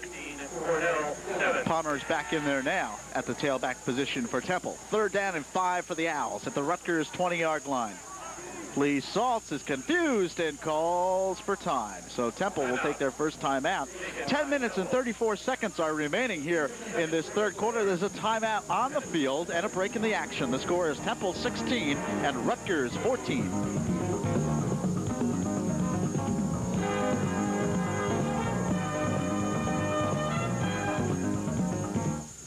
For 20 years now, Royal Chevrolet in Boundbrook has been the family dealership where car buyers like you feel at home. You'll be greeted warmly and sincerely and invited to browse Royal Chevrolet's spacious showroom with no pressure, no hype. While some dealers yell about volume discounts, Royal Chevrolet quietly goes about giving its customers fair prices and caring service after the sale. That makes a good deal a great one. Royal Chevrolet, they don't want to be the biggest, just the best. For you.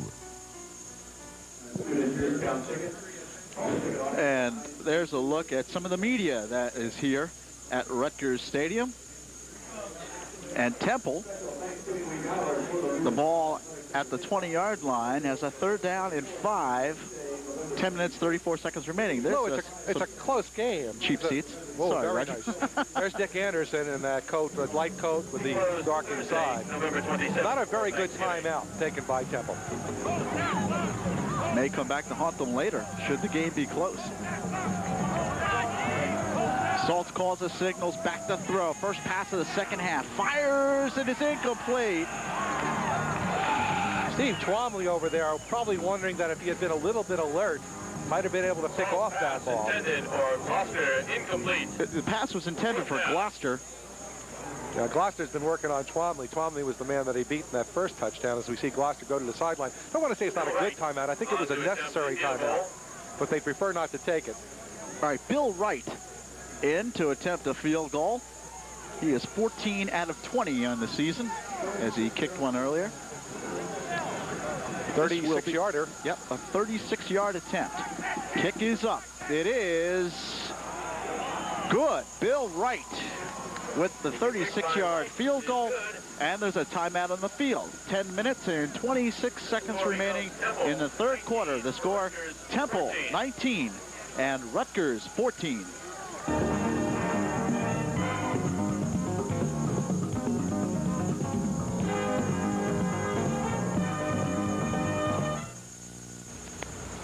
is finally here, and it's time for a change. And just like the leaves, Gateway's prices are really falling. Right now, I'm buried in inventory. But with Gateway's huge discounts on leftover 86 and new 87s, you can really rake in the savings. To turn over a new leaf by turning over a new Oldsmobile from Gateway Olds in Bound Brook.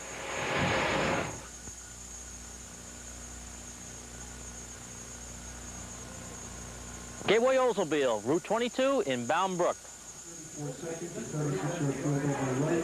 Welcome back to Rutgers Stadium. Beautiful sunshine here, late November. It is dawning Rutgers Stadium, and there are some of the part of the crowd.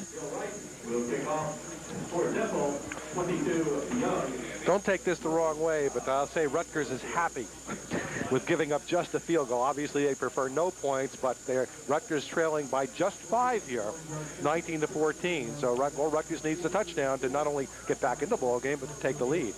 10 minutes and 26 seconds remaining here in the third quarter as Wright boots it. It's a good kick. Eric Young has it at the goal line. He's to the 10. Eric Young to the 20. Young trying to get outside and does. Penalty flag on the play as Young is nailed at the 35. Fumbled the football. Temple has recovered. Temple has recovered the football. Lance Chisholm, number 36, picked up the football for Temple. We'll have to wait for the penalty. It's against Rutgers. It is declined. Temple has another turnover, and the Owls will have the football in Rutgers territory. The holding penalty against Rutgers is declined. Talk about Rutgers being relatively happy, only giving up a field goal with a big chance to get the ball on offense and move down the field. Let's take a look at it on this kickoff return. Nice kick by Wright. Young will take it. You might even see the clip coming on the sideline and has it stripped from behind. I'll tell you, it almost looked like Eric Young just dropped the ball in that situation. I think reaching from behind, I think somebody might have just wrapped an arm around and just taken it away from him. All right, here's Temple with a big break and a chance to blow it open. 1st and 10 for the Owls at the 30-yard line. Back to throw is Saltz. He's looking end zone. Fires, has a receiver. It is incomplete and no call. Sean Washington on the coverage. Willie Marshall was the intended receiver. And you can see Willie Marshall with his hands on his hips a second ago looking at the official. Marshall, again, put a nice inside move on Sean Washington, on Rock Washington, had him beaten. The ball was a bit overthrown, and I think that might have been the case. I think the ball really was not catchable, and that's why the call was not made. Very similar to the move that Keith Gloucester put on the near side in the end zone, but that was successful in the first quarter against Steve Twombly. 2nd down and 10 for Temple at the Rutgers 30. Saltz on the delay. Palmer nailed in the backfield. Alex Hope on the tackle. You're going to have a personal foul called now. I don't know whether there are going to be 2 penalties or 1. Made the tackle for Rutgers. Palmer, you see, is upset. I don't know who started the fight and whether the guy who started is going to be the only one penalized or not. It looks like Temple is moving back, however. And the penalty appears as if it will be against Temple. Personal foul against the Owls, personal foul against the Knights. So no one will be penalized as they offset. And what it results in is just a 3rd down and 11 coming up for Temple. No third man in rule, right? No, no, not hockey. 10 minutes and 6 seconds remain in this 3rd quarter. Temple leads 19-14, looking to get some more points. I formation behind Lee Saltz. Now they move out of it as Palmer goes in motion. Saltz to throw, pressured, fires for Palmer, incomplete. Washington coming over to make the hit on Palmer, and now a penalty flag has been thrown, and they may call a penalty against Rutgers. I was going to just comment on how Rock Washington and Gene Austin were there late, and all of a sudden this official comes from off the play to throw the flag down. Palmer was kind of sandwiched, but it was certainly seen to be within the purview. There's double penalties. They're going, oh my Lord, it looked like I saw a penalty indicated against. There's Dick Anderson yelling. Dick Anderson is beside himself.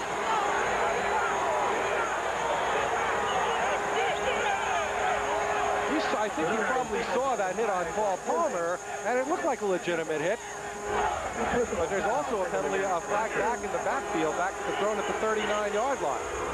And it looked like the indication was it would be a penalty against Temple. There's a holding call. Holding against Temple.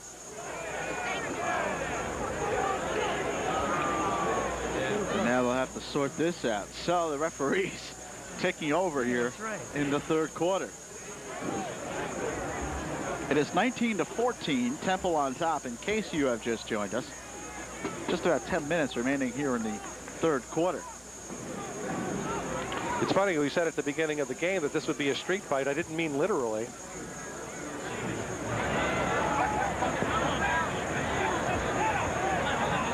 Crowd getting a little bit restless. Well, Dick Anderson is getting very restless. Here he is staying on his own stadium for only the own field for only the second time this season. He says, "Give me a break, guys."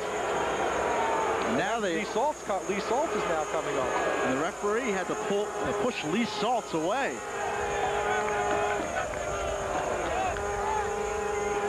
No flag on the personal foul. Now the referee says no penalty. And the Rutgers crowd enjoys it. And Dick Anderson says, "Give me a break," and I gather he got one. From our perspective, it did not look like a late hit. And now Bruce Arians on the Temple sideline wants an explanation.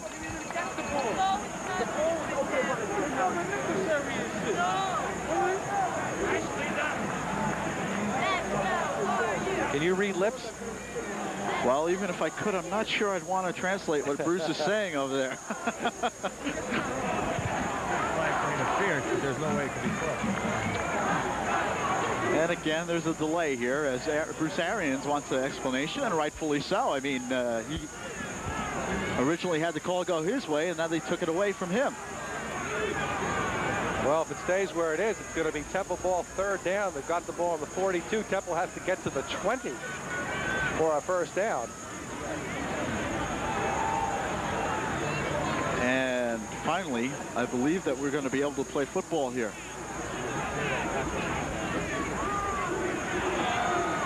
Vincent Price still with his hand up. I don't know. He's going to indicate he's going to start the 25-second clock. Oh, they're getting ready to play. As we mentioned earlier, this is a heated rivalry between Rutgers and Temple. There's a difference between a series and a rivalry. A series is perhaps a Rutgers-Pitt matchup or something like that of recent years, but this is a rivalry. These two teams go after each other. Even though there have only been 15 games played in the entire rivalry. Third down, and Temple punts on third down. The ball goes into the end zone, and Rutgers will have the ball at the 20. Nice play. Good head. On third down, Temple quarterback Lee Saltz punts into the end zone for a touchback. All right, Frank LeBuono down on the sideline.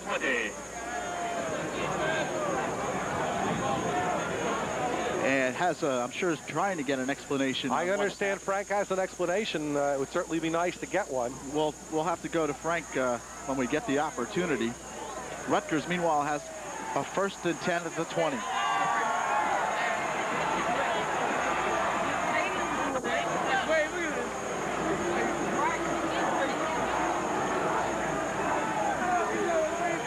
Scott Ernie calls the signals, give up the middle. It is Lipset, picks up just a few. All right, let's go down to Frank LeBuono on the sidelines. Frank? Lou and Roger, as a former defensive back, I can understand what Dick Anderson was arguing about.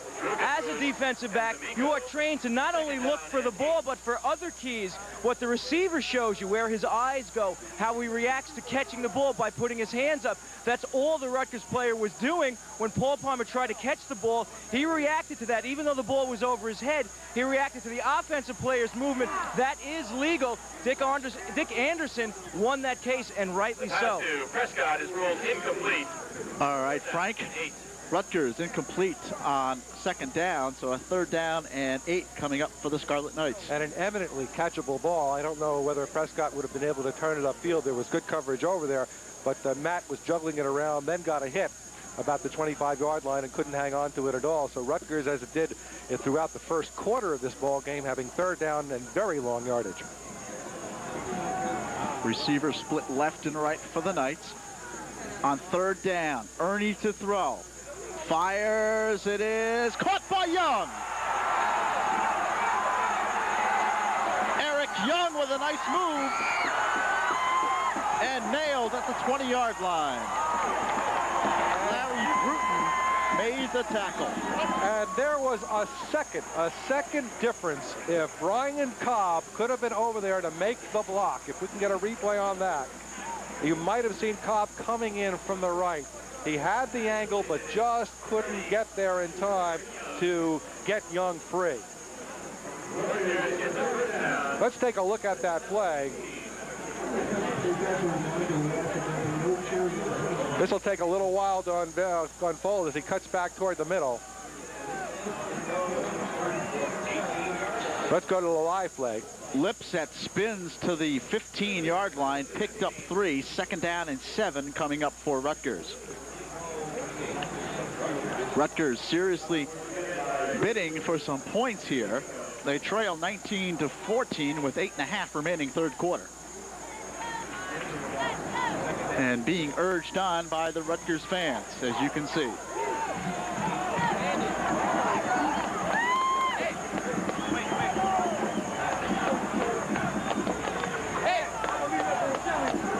Ernie gives to Prescott on the delay. Matt Prescott inside the 10 and down to the 7-yard line.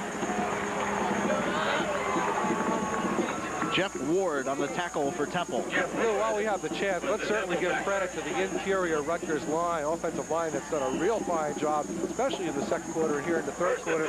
John Cutts and Steve Tardy at the tackles. Tardy, a redshirt freshman, as we see that run big hole over the left side. That's where Strickland and John Cutts hold court. And Mike Dillon, of course, the center.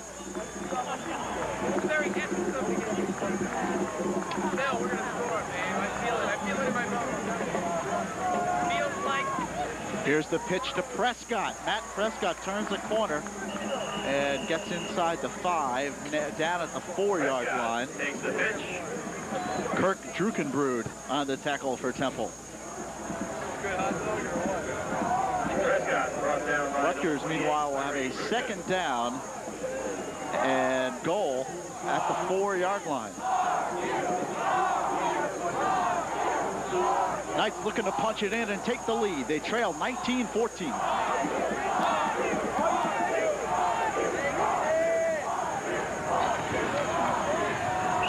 Not much yardage for Curtis Stevens. Might have gotten back to the original line of scrimmage, perhaps picked up a yard. 24,386. The attendance figure we have from Rutgers Director of Media Relations, Kevin McConnell. Good look at some of the crowd here and the Rutgers cheerleaders urging the crowd on. A 3rd down and goal for Rutgers from the 3-yard line. If they don't make it, what are they going to do? 3rd and 3. Ernie to throw. Rolls out. Looking. Still has the ball. Turns the corner. Touchdown.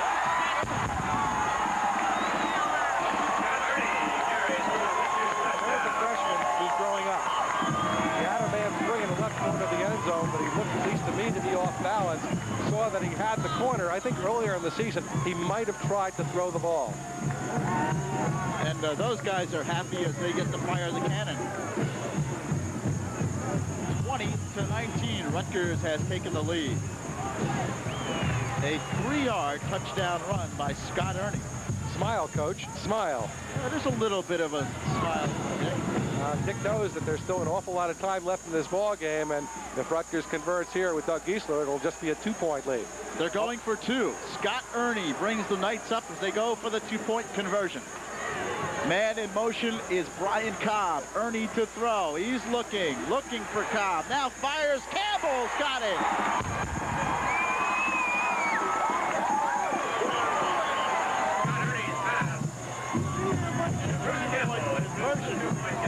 Is successful. So a break in the action. 6 minutes and 22 seconds remaining in the third quarter. The score: Rutgers 22, Temple 19.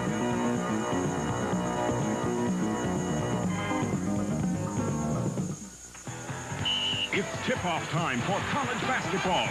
You'll see over 100 regular season games all live on ESPN, featuring the defending champion Louisville Cardinals. Key games from the Big Ten, Big East, ACC, and 15 more of the nation's top conferences. Games with outstanding independents like Notre Dame. Finals of conference tournaments and matchups from the NCAA championships. It's the stuff dreams are made of. College basketball's best, live on ESPN. Thank you all for your support. And there's a shot from far away. Looks like downtown New Brunswick. Well, it's at the edge of Buccolo Park. I believe that's the Colony House. Indeed it is, the Colony House. Rutgers leading by 3, 22-19. You know, we take a look at that shot right before the kickoff, and beautiful Rutgers Stadium. It's almost redundant. Rutgers Stadium is indeed beautiful. You don't have to say beautiful, but they're talking about enlarging the stadium. Rutgers and Dick Anderson and the rest of the Rutgers athletic family feel they have to do that. They want to get up to at least 40,000 seats, and that beautiful area that you saw is one area that may be affected by the expansion. Plus artificial turf in place of this beautiful, beautiful natural grass field. Carmen Scalfoni tees the ball up at the 35-yard line. Paul Palmer is deep for Temple. He's inside the 5-yard line.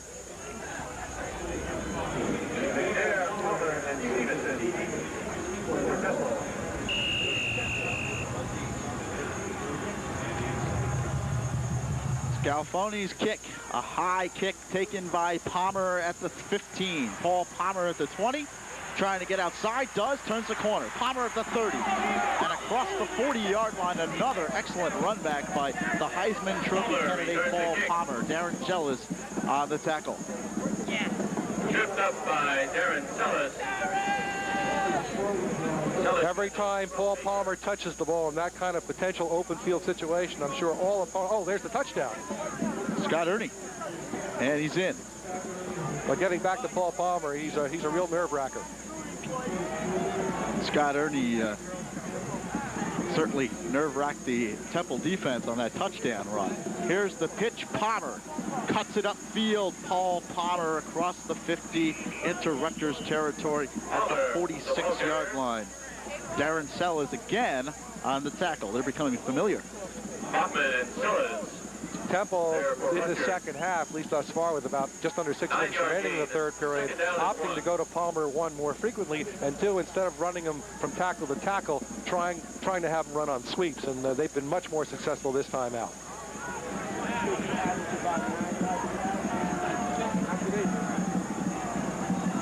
Second down and about 2 for the Owls. Palmer trying to get outside, will not. Good defensive play. Doug Kokoski, number 79. Doug, a junior, 6 foot, 240 pounds from Cleveland, Ohio. Willie Marshall, who has had 14 catches in the last 2 games, had a big 100-yard game last week in a losing cause against Alabama. He's only caught the ball once today. Gloucester's caught 2 for touchdowns, 3 overall, and they haven't seen the ball recently. Third down and 1 for the Owls. Palmer up the middle. He's got a first down across the 45 into the 43. Again, going back to that timeout that was taken about 6 minutes ago, granted, just under 5 minutes remaining in the third period, a lot of time. Rutgers could take this ball game away from Temple, and likewise Temple could go ahead and win big. But if things continue to remain close, that one timeout that Temple took and really didn't want to take because they were confused by the Rutgers defense could really, really hurt them at the end. First and 10 at the 43-yard line of Rutgers. Saltz back to throw on play action. Fires has a receiver wide open. Gloucester makes the catch at the 28-yard line. That's another Temple first down. And there's that pass to Gloucester, his fourth reception of the day, and Rock Washington was the man on defense, and you could see how far off he was playing. I'm very, very fearful of being taken out of the play outside and then having Gloucester perhaps cut in toward the post. There's the play, and you'll see all the room in the world for Keith Gloucester. Washington a good 7 or 8 yards off the receiver. And Paul Palmer beginning to pile up some yardage now for Temple. He now has 74 yards rushing. He'll break 100. Gloucester in motion. There's the pitch to Palmer. Palmer hemmed in Good defensive play again by Rutgers. Matt Bachman on the tackle for the Knights. Bachman, the senior from Butler, Pennsylvania. He's had a very successful season, Roger Cohen. We talk a lot about Tyrone Stowe, but Matt Bachman has played solidly. Bachman, one of the top second, in fact, has the second highest tackle number among Rutgers defenders, 75 tackles, but that compares to Tyrone Stowe's 133. It's hard to believe there's such a difference between the number 1 and number 2 tacklers on a football team. Second down and about 11 for Temple at the 29. Lee Saltz to throw, looking, fires, has a receiver. Willie Marshall makes the catch at the 16-yard line. The official, and you see him there putting the ball down, was looking toward the center of the field for help because that's where the ball was thrown. He was behind the play, and I don't know whether he got a signal and then called it complete. Let's see if we get a good angle on this. See him? He's looking toward inside and looking for that indication, but it is a completion. First and 10 for Temple at the 16-yard line. The Owls threatening to regain the lead. Saltz to throw. Fires, has a receiver open. Catch made over the middle. Andy Garzinski, the junior from Philadelphia, on the catch. Matt Bachman on the tackle. But it is a 9-yard pickup, and Temple will have a second down and 1 at the 6. 8 receptions for Garzinski this year. He already has a touchdown to his credit. Again, he's Mr. Everything for this Temple team. As we said, wide receiver. He's the holder on placement, field goals, extra points, and he's also the snapper in punting situations. Long snapper. 177 pounds of him. Temple with a serious drive here as they are taking it right down the field against the Scarlet defense. Paul Palmer should have enough for first down yardage. He gets across the 5 and down to the 4-yard line. And the Rutgers crowd very quiet all of a sudden as Temple drives the football down the field. Alec Hoke on the tackle. 2 minutes and 49 seconds remaining in the third quarter. Has been a very exciting football game and a seesaw battle. Carter Giles and Mike Fleming, 2 big fellows, come in up front for Rutgers as Rutgers reduces the number in its secondary. First and goal for Temple. The ball at the 4-yard line. Give up the middle, not much yardage. The fullback Shelley Poole was on the ball carrier. Poole, a 5'9", 219-pound senior, Norcross, Georgia. That's a long way from Philadelphia. Let's see whether or not Lee Saltz goes to play action at all, and see he's got 2 fine wide receivers, and Keith Kloster and Willie Marshall, and let's not forget Mike Hinnant. 15 receptions for 151 yards this year and 1 touchdown. Second down and goal at the 3 for Temple. Under 2 minutes remaining, third quarter.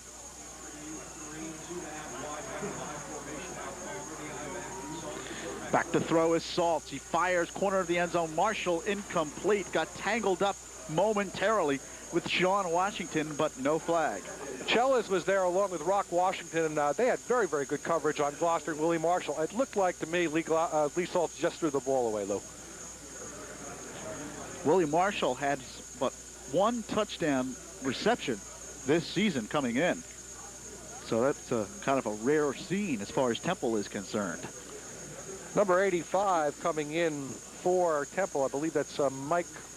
Make that, yes, it is Maurice Johnson. And Maurice has caught a couple of touchdown passes this year. Third and goal at the 3. Saltz keeps the ball himself. Touchdown, Lee Saltz. Beautiful execution by Temple.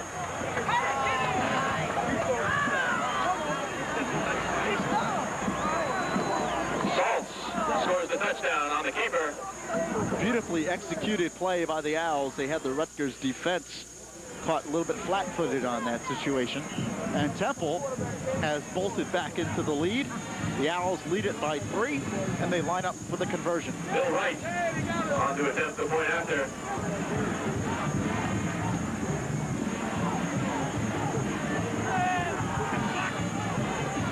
Kick is up, and it is good by Bill Wright. There's a break in action, 1 minute and 40 seconds. Kick is good, and the score. Temple 26, Rutgers 22.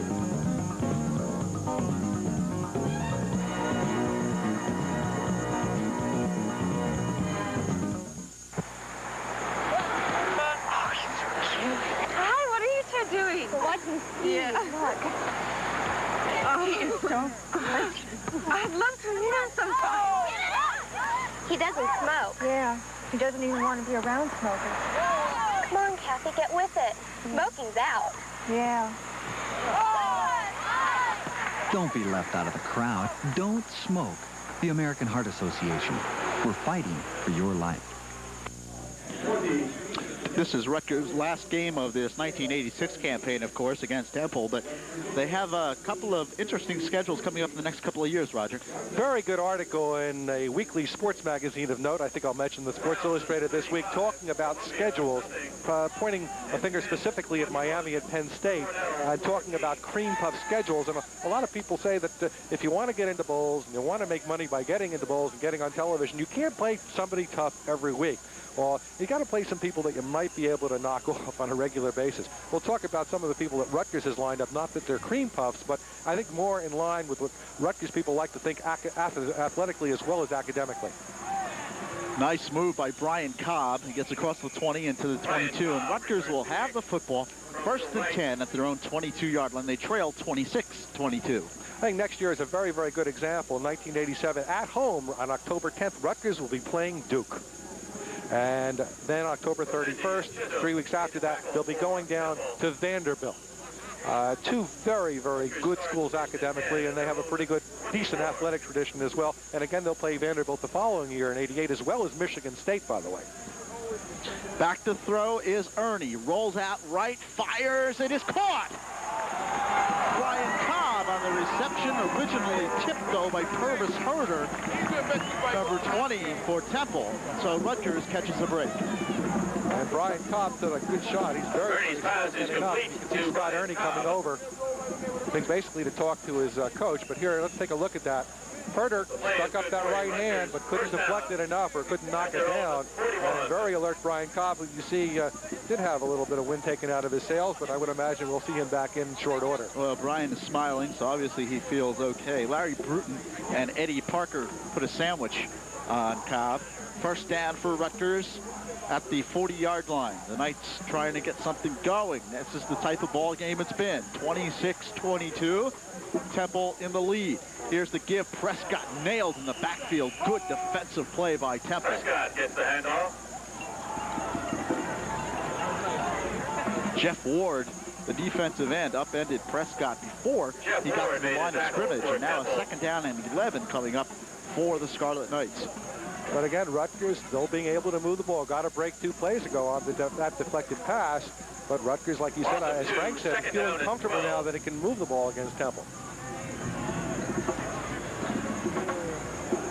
Ernie fakes the handoff, fires long for Young. It is incomplete, bumping, but no flag. Intended for Eric Young. Larry Bruton on the coverage for Temple. Now, Bruton was following the ball all the way, and I think some of the fans might have thought that he cut Eric Young's back off, but as long as Bruton was up looking at the ball, he's got just as much right at the ball as anybody does on the Rutgers team. 38 seconds remaining in this third quarter. Temple leads by 4, 26-22. Matt Prescott has come out of the game for Rutgers. Lone setback now will be Curtis Stevens on a third down and 11 play for Rutgers.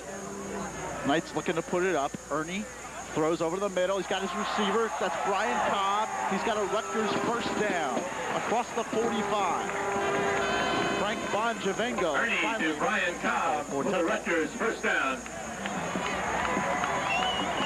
Cobb, you'll see, Bonjavengo made the tackle a little bit. He took a pretty good hit there, but not as hard as the one that originally knocked him out. Let's take a look at the play again. Cutting across the middle, Brian Cobb from left to right. And the ball at the 46-yard line. And Roy Hoover, you see going out on the top of your screen in the slot, replacing Brian Cobb. Curtis Stevens looking to turn the corner.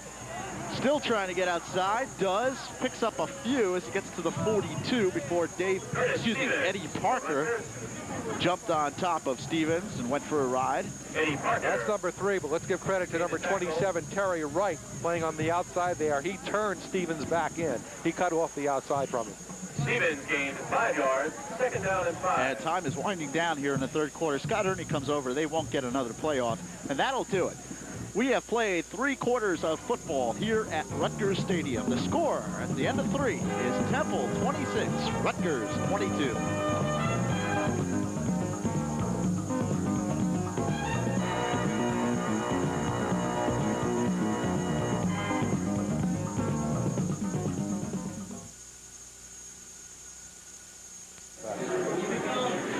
A look at the Rutgers cheerleaders. They are rooting the Scarlet Knights on as they are driving here for maybe the go-ahead score. We talked about Paul Palmer earlier and his tremendous feats this year. And Roger Cohen, Paul Palmer has 75 yards rushing so far, and that's not living up to his spectacular numbers. 25 carries, 3 yards a carry, well under his 5.7. We want to talk about the Rutgers defense, though, and a good reason why Palmer has not been getting that yardage. Rutgers with a second down and 5.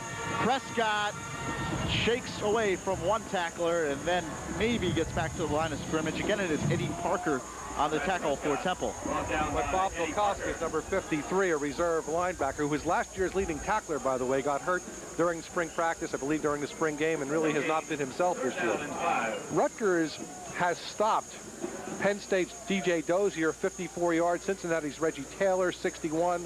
Troy Stratford, BC, 95. Craig Hayward at Pitt last week, 86 yards. Rutgers has been stopping runners all season. Ernie hit as soon as he releases it. The catch is made by Dan Lipset. He may have enough for a first down. Excellent play by both Lipset and Ernie. Bonjavengo on the tackle, but not before Lipset got first down yardage. The play is good for Rutgers has been giving up 103 yards, 103.5 yards per game on the ground. So people, I'm sure, will not be surprised when they hear that Paul Palmer probably won't reach his average. They will be surprised, perhaps, if he doesn't reach 100 yards.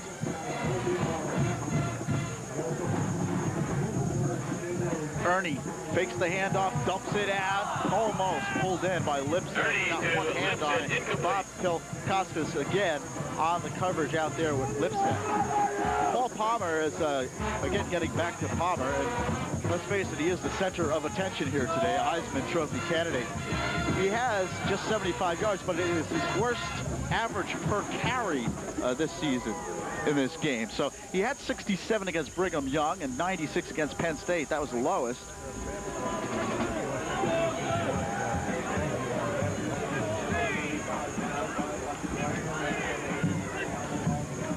Ernie gives Prescott, trying to weave his way through.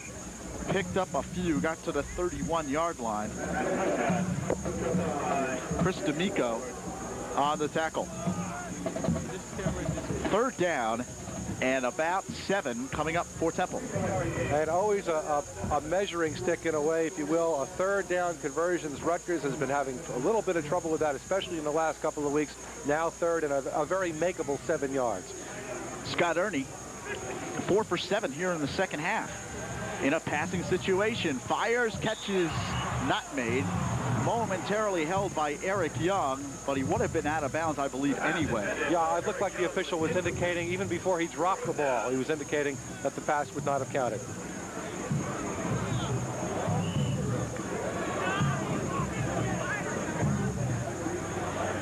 All right, Matt O'Connell is into. No, Doug Giesler is going to attempt a field goal. A 49-yarder. That would match his season's best. All right, a 49-yard attempt by Giesler, who has kicked 14 field goals this year. Snap is good. Kick is up. It is short. Short and also wide to the left. So it is no good. 13 minutes, 22 seconds remaining. 26-22 Temple still lead. And Frank LeBuono down on the sidelines. No good. Temple will take over. Where's Frank? And Frank not ready yet, obviously, so we'll have to wait until Frank gets into position. We'll talk to Frank when we get the opportunity. You have to have the sun to your back. First down for Temple. Palmer nailed behind the line of scrimmage, Tom Duffy with a fine play. Junior from Norway. Brought down in the Temple backfield by number 36, Tom Duffy. 2 years ago when Rutgers went 7-3, Duffy was a sophomore. He had a tremendous season. Last year, Tom took a year off, basically. He's back in school this year and back playing. He's just a junior, has 1 more year left. He's done very, very well. A couple of sacks this year, 1 interception, 37 tackles. Second down at about 12 for Temple.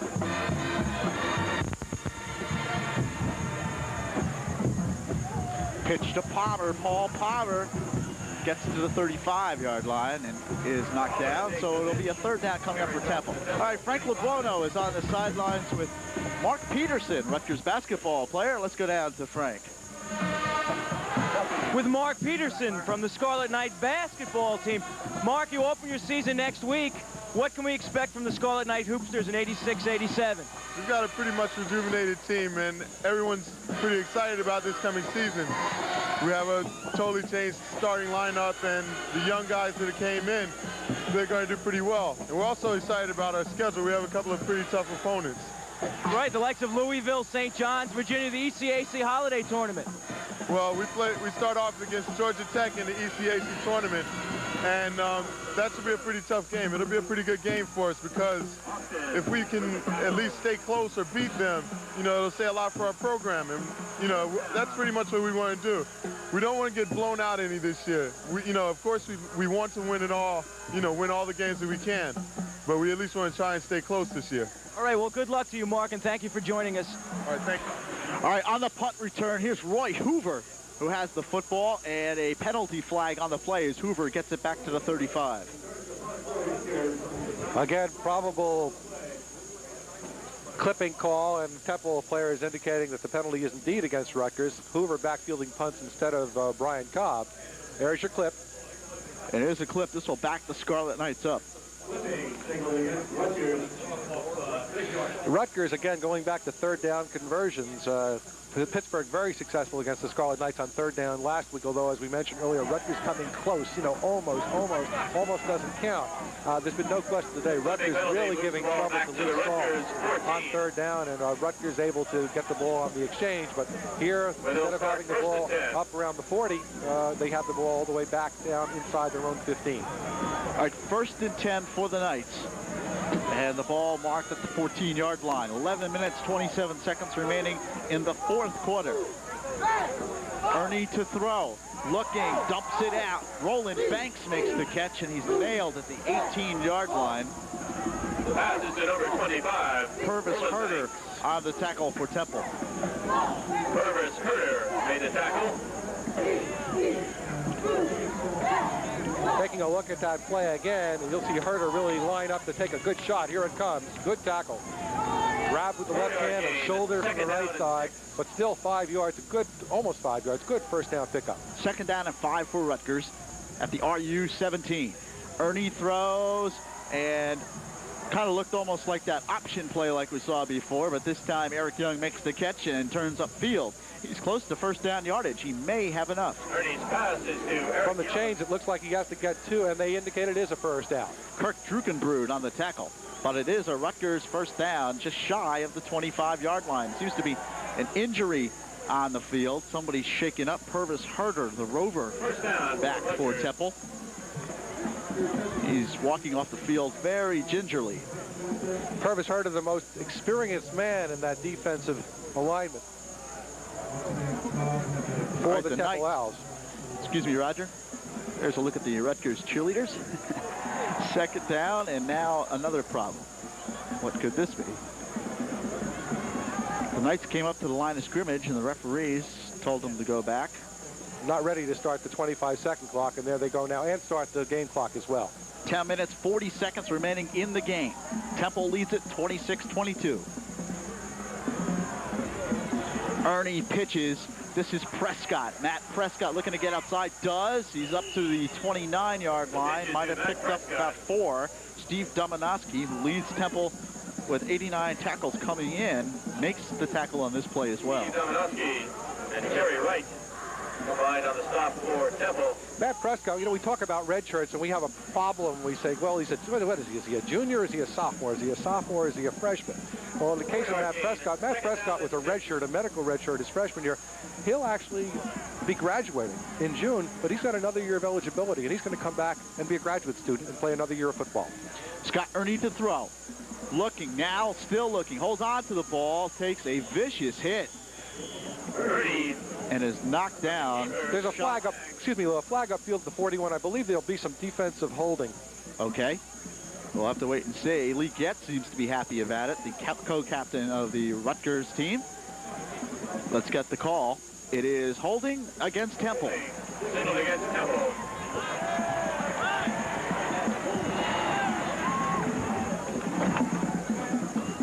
Let's take a look at that play and get a different angle on it. There's Roy Hoover on the near side. Roy Hoover breaking down saying, here I am, here I am, here I am. Oh, boy. But Scott Ernie was running away from him toward the Temple sideline. That would have been an awfully tough throw for him. It is a first down for Rutgers at the RU 42.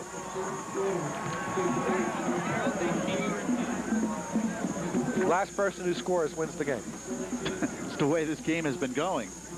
Tyrone McQueen is in for Rutgers now. He is split out to the left side. Ernie gives. Prescott fumbled. We'll have to wait and see. Steve Dominowski made the hit. It appears as if Rutgers has recovered. Yeah, just a bad handoff, bad exchange on that play. And a second down and 13 coming up for the Scarlet Knights. Matt Prescott comes out. Talking about the Rutgers schedule, going ahead to 88, a familiar name reappears, Colgate. Division I AA school will be coming back on the Rutgers schedule. And the Red Raiders, they have played Rutgers tough over the years. Every year. Ernie back to throw. Fires, has his receiver. Catch is made at the 45-yard line. It is well short of first down yardage. Greg Alvord on the catch. Frank Bonjavengo on the tackle. It is a third down and about 8 coming up for Rutgers. Let's see Alvord drag his man for a couple of yards. That's Frank Bonjavengo, and finally has to wrestle him down. Gets 2 points for that takedown, Lou. Lee Getz would appreciate that. 8 minutes, 30 seconds remaining. Fourth quarter.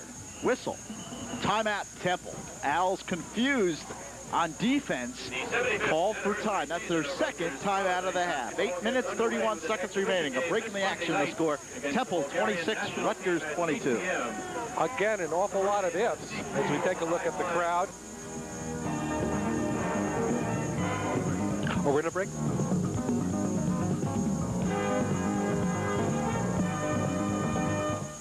For 20 years now, Royal Chevrolet in Boundbrook has been the family dealership where car buyers like you feel at home. You'll be greeted warmly and sincerely and invited to browse Royal Chevrolet's spacious showroom with no pressure, no hype. While some dealers yell about volume discounts, Royal Chevrolet quietly goes about giving its customers fair prices and caring service after the sale. That makes a good deal a great one. Royal Chevrolet, they don't want to be the biggest, just the best. For you.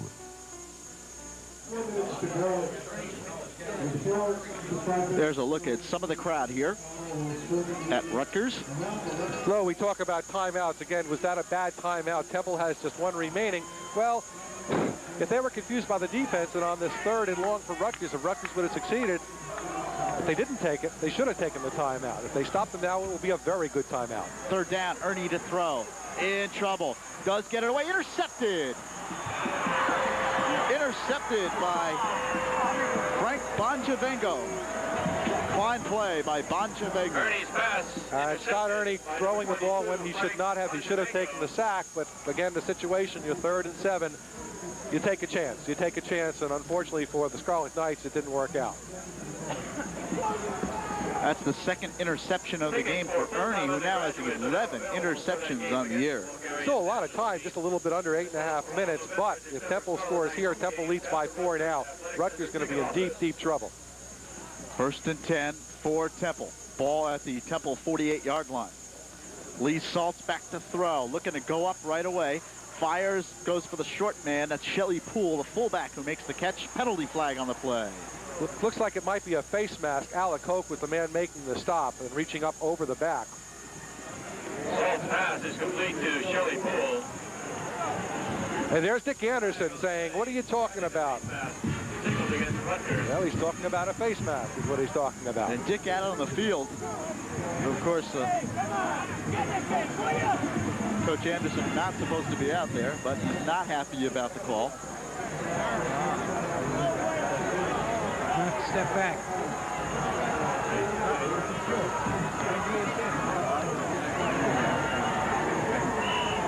All right, Temple in business. The Owls have the ball at the Rutgers 32-yard line.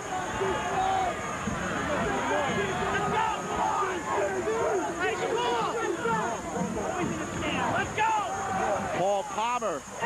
Nice run by Palmer as he gets down near the 25. Matt Bachman on the tackle. Down to the Rutgers 25.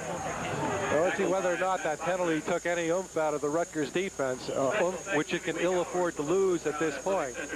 And again, Temple on top 26-22 as we take a look at that run. And Palmer, you see him reaching out with that right hand. Very, very dangerous. If he would have taken a hit there, could have coughed up the football. November 27th for the Thanksgiving holiday. 7 minutes, 30 seconds remaining in the game. Temple driving. They have the lead 26-22. Saltz, again, he looks confused and holds the ball instead of taking the timeout. Just took a yard gain over the middle, over the off tackle Harry Swain on the tackle. I have a feeling Saltz, being a senior, used his experience when he realized it looked like he was going to, we saw him stand up, going to call a timeout, and I think he realized, hey, I've got one timeout left, and I don't want to waste it here. So we decided to take a chance with a busted play. As it is, it's 3rd down and short. Rutgers has all 3 timeouts remaining here in the second half. A 3rd down and about 3 coming up for Temple. Again, Saltz confused and calls for time. That is the last Temple timeout. And that's 2 plays in a row that they were very much confused. And Bruce Arians, there you see him, is very, very angry. Very angry. 26-22. There's a break in the action. 6 minutes, 47 seconds remaining. Temple in the lead.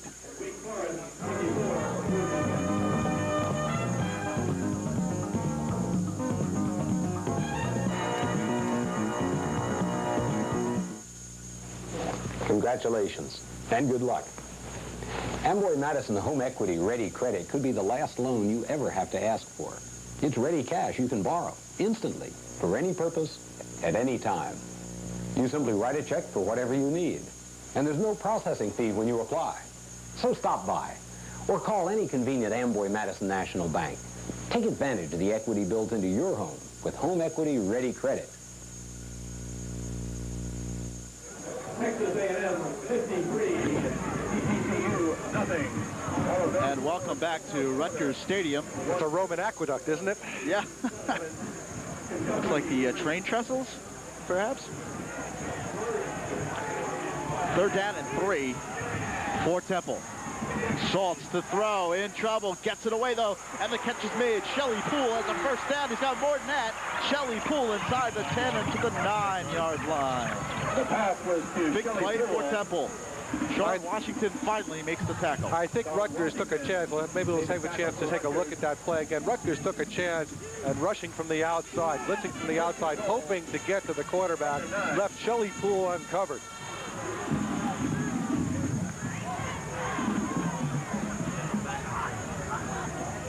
Here is Temple with a 1st and goal at the 9-yard line. Saltz throws for the corner. Marshall cannot hold on. Gene Austin on the coverage. Interesting. Looked like Marshall had the ball in his hands. I don't know whether his sight or eye of the ball was blocked there. But good question whether or not he would have been ruled as having come down inside. He was hit, but it looked like after he had dropped the football. So he would not have been forced out of the end zone. Clock stopped, 6 minutes, 20 seconds remaining, 4th quarter. Temple driving. 2nd down and goal at the 9-yard line.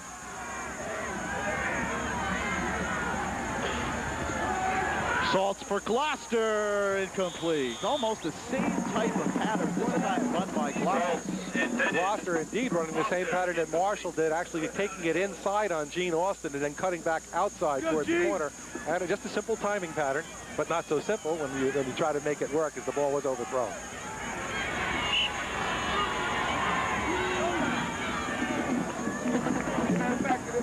All right, a third down and goal coming up for Temple.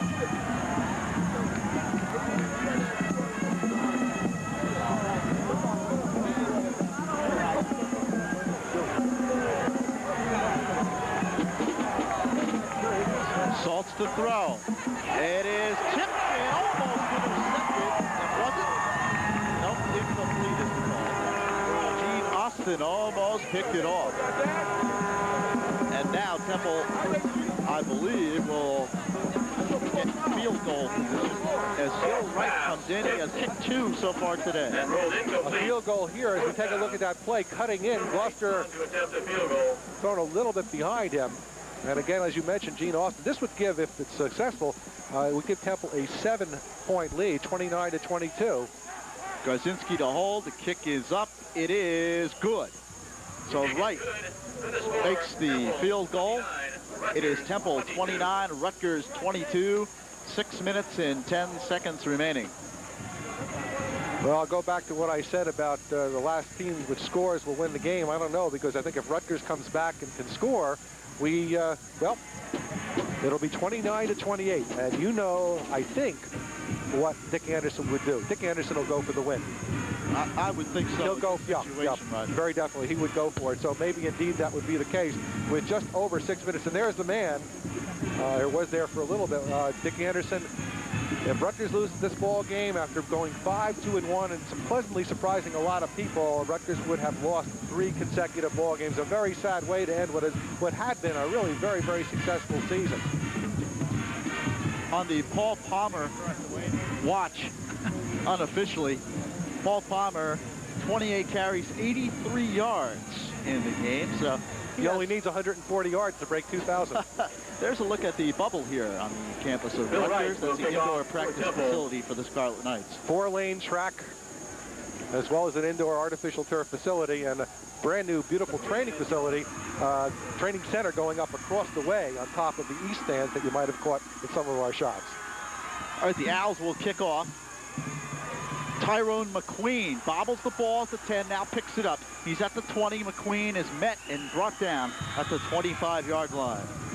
Rutgers will have the ball, 1st and 10, plenty of time, 6 minutes remaining in the game. Plenty of time and 3 timeouts. Although we don't know, depending on how quickly the Scarlet Knights can move down the field or if they're going to move at all, those timeouts may not come into play at that time. But if Rutgers does move down, does score, we can take a look at the scoreboard and next to Temple where it says timeouts left, there is a big 0. And if Rutgers does score and take the lead, Temple's going to get the ball back with little time remaining and absolutely no timeouts to work with. Ernie to throw on 1st down. Looking, fires, hits Curtis Stevens. He's at the 20, he's at the 30. Curtis Stevens brought down from behind across the 35-yard line. Bob Kokoskis on the tackle, but not before Stevens has a Rutgers 1st down. I believe Mike Dillon, the center, coming off the line and moving laterally down to the near side to a very, very key block. We'll see if we can pick it up, keeping one of the men off him. He doesn't come into play, but there's 22 running into this. He had a real good shot at Curtis Stevens, but fine blocking by Rutgers kept him away from the play. Pitch to Prescott, who turns it up, and maybe got back to the line of scrimmage. Rodney Walker on the tackle for Temple.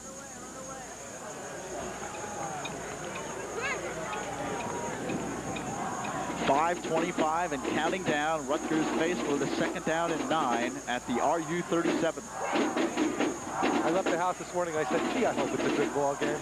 Oh, that it has been. And I'll come home and I'll say, gee, it was a good ball game. Ernie to throw. Now fires. Has a receiver. Catch made on the far sideline at the 46. Tyrone McQueen makes the catch, and Larry Bruton makes the tackle. And coaches will talk about players, young players especially, are supposed to go down, get enough for 1st down yardage. You're going to come back to the ball. Don't go beyond first down yardage. There you'll see the play. And he's about a yard short. He should have come up just a little bit farther and then come back, but still enough to get the first down. So Rutgers left with a 3rd and short. And you better believe they're not going to punt now if they don't make it. This is 4-down territory. McQueen, a sophomore out of Rahway, made the catch. Now, not much yardage on that play as they went off tackle, and that is going to be short of first down yardage. Rodney Walker makes the tackle of Matt Prescott. 4th down and a long one coming up for Rutgers. And as Roger Cohen just called it, Rutgers will be going in this situation. Big play in the game, and basically this is the game here. This is the season for Rutgers and Temple.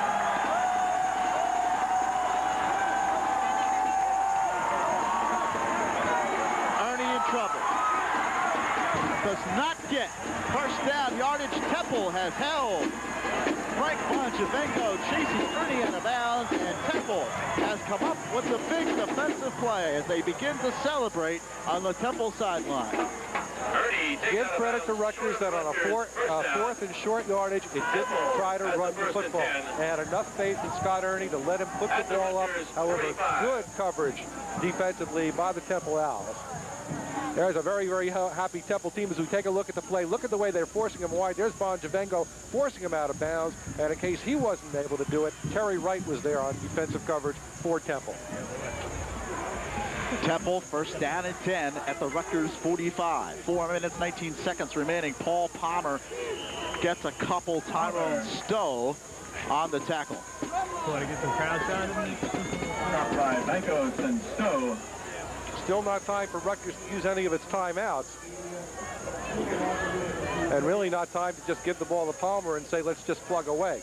We got to get a first down. 1 first down just might do it. 2 would definitely do it. 2nd down and 9, and the clock winding down. 3 minutes, 50 seconds remaining. Lee Saltz, the senior quarterback for Temple, looks over the Rutgers defense. Saltz keeps it himself, runs up the middle, gets across the 40. Harry Swain on the tackle for Rutgers. Ball carrier. It'll be a 3rd down and 5 coming up for Temple. And Temple just very, very content to let the clock run. As soon as they mark that 25-second clock,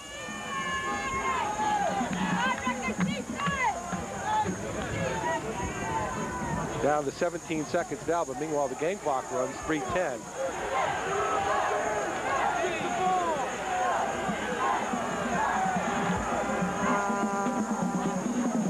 Saltz to throw, fires, has a receiver. Gloucester makes the catch.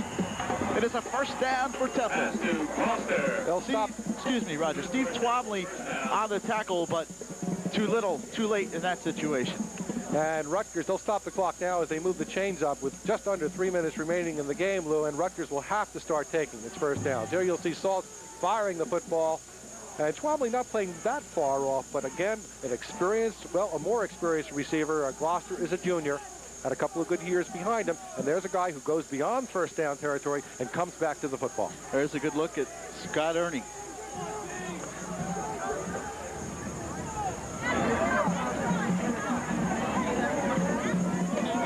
Paul Palmer up the middle. Palmer down to the 30. We should have a timeout coming up right now, I would think. And Dick Anderson indeed calling for the timeout. How do you know? Well, one team, as we said at the beginning, Lou, one team is going to come out of this game with a better than 500 record, and right now it looks like it's going to be Temple going 6-5 to wind up its season, and Rutgers 5-5-1. So Rutgers is not above 500. And it is not a losing season, though. It is not a losing season, and again, a lot of people thought that Rutgers would be fortunate to win 4 games this year. And of course, the Scarlet jumped off to a 3-0-1 record, had a couple of rough weeks against Penn State and Florida, as most teams have this year, especially in the latter part of the season when it comes to Florida. And then going 5-2-1, and Scott, after Gagliardi hurt, Scott Ernie coming in and having 2 good games against Army and Louisville. The Louisville game, he did very, very well, and the Army game was a masterpiece. Probably the best game of all year. Now, it looks like, again, with time running out, just over 2 minutes and 20 seconds remaining in this game, Rutgers will end the 86 season on a real down note, having lost its last 3 games. Temple has the football, second down, and about 8 at the 30-yard line. CTN will broadcast the game on cable systems statewide tomorrow afternoon at 2:30 p.m. The lonely tuba player. Should mention also that it's the last game, of course, for the players, but for the band, they'll still be performing, I would guess, but not the way they do, of course, at halftime shows and so forth. So this winds down the season. Todd McNair carries the football, gets out of bounds. Didn't want to do that. Hand off into Todd McNair. But he did, and it does stop the clock. 2 minutes and 17 seconds. Alec Hoke on the tackle for Rutgers. Hey, in this case, I would think, the other team that's got the one that has to call the timeout. Just drive the ball straight ahead, keep the clock running, and make the other team stop the clock by using up a timeout. Yeah, Bruce Arians will let him go wide on that play. Interesting call. This winds up the career for some players. I think we should mention some of these people. Lee Saltz, of course, for Temple, who passed for 57% this year. Paul Palmer, who undoubtedly will be an NFL draft pick. Saltz to throw, in trouble. He is taken down. So Rutgers on the sack. Doug Kokoski on the tackle. Dick Anderson calling for time. On the Rutgers side of things, it'll be the last appearance for tight end Bruce Campbell, who had a very fine season this year, Roger. 20 receptions coming in, 212 yards. Really played brilliantly from that position. Lee Getz, offensive guard and co-captain. Mike Dillon, the senior center. But on defense for Rutgers, have to mention, of course, Tyrone Stowe, who will be going to the Hula Bowl, which is not a bad place to go. For those of you who may not know, the Hula Bowl is played in Honolulu. Bags, by the way. I have not gotten a response to my request. And Frank Labuono down on the sidelines. So let's go down to Frank and see what Frank has to say about what has happened today. Okay, 2 minutes and 6 seconds remaining. We won't go to Frank. We'll get Frank a little bit later on. Harry Swain, also his last game today. Paul Halata from Middlesex. Going back to someone who's going to be around next year for a couple of years to come, Scott Ernie. Scott playing pretty well today. Certainly much better than he did the past 2 weeks against Pitt last week and then the previous week against West Virginia. But still, will he be Rutgers' #1 quarterback? This is the Hot Stove League football version. Because there's a redshirt this year by the name of John Murphy, who's supposed to be very, very good. Should be an interesting battle for quarterback starting in the spring. Meanwhile, Temple will punt. Have we cut Rutgers out? Maybe they'll punt. Now they do get the snap away. Kick is a long kick. Hoover lets it go over his head. It bounces into the end zone. And Rutgers will have the football at the 20-yard line. Now, we were maybe wrapping up a little premature, but the Knights do have plenty of time. Although they have only one timeout remaining. 2 minutes remaining. Rutgers has the ball at the 20-yard line. Boy, talk about pressure on a first-year quarterback and someone who has only seen action in the last 6 games of the season. Again, we talk about going into the next season, 1987. Scott Ernie's performance here, if he can move the club down the field, would certainly serve him well when it comes time for spring practice. Scott Ernie back to throw on first down. Prescott coming out of the backfield and to the 21-yard line. Problem with that, Purvis Herder on the tackle, but you got to get the ball downfield in this situation. That's not going to get the job done. 1 minute, 45 seconds remaining, and the clock is counting down. Ernie back to throw. Over the middle, has his man. Bruce Campbell makes the catch at the 27-yard line. Bonjavengo on the tackle. 32, Bruce Campbell. At least Campbell was able to get the ball out of bounds in that play, but again, just a pickup of about 5. Now they're moving the chains. So it's 3rd down and about 2 to go, a very long 2. Rutgers has to get to about the 27-yard line to get a first down. Make it at the 30, excuse me. Ernie to throw. On 3rd down, fires. The catch is made. Yes, it is. Fine catch on the sidelines by Eric Young. Terry Wright on the hit. Pass is complete to Eric Young. It's a a Rutgers first down. And it does stop the clock. 1 minute, 29 seconds remaining. The stuff of which legends are made.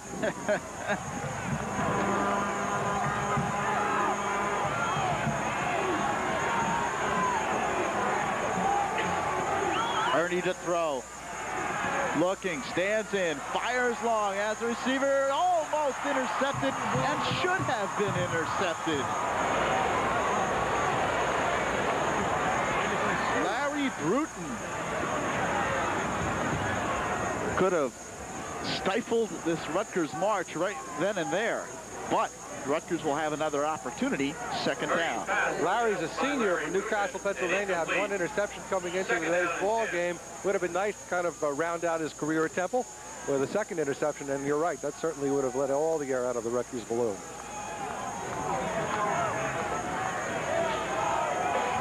Second and 10 at the Rutgers 43. 1 minute, 22 seconds remaining. Ernie back to throw. Dumps it out of the backfield. This is Stevens who makes the catch and gets to the 45. And I don't understand that play at all. Third down and about 7. Over there. Ernie to throw. Looks in trouble. Fires long. Prescott is out of bounds. He threw it away. He simply threw it away. Ernie's pass intended. So now, Rutgers season and maybe Temple season is down to this one play. Certainly Rutgers. Knights must get a first down, or Temple will get the ball back and simply run the clock out. Again, 4th and 8. That's a lot of yards, but eminently makeable. It could be 4th and 15 or 4th and 20. Or 4th and 20. But you've got to get the ball upfield. You'd also like to stop the clock. We know you do have 1 timeout left, but you've just got 58 seconds on the clock.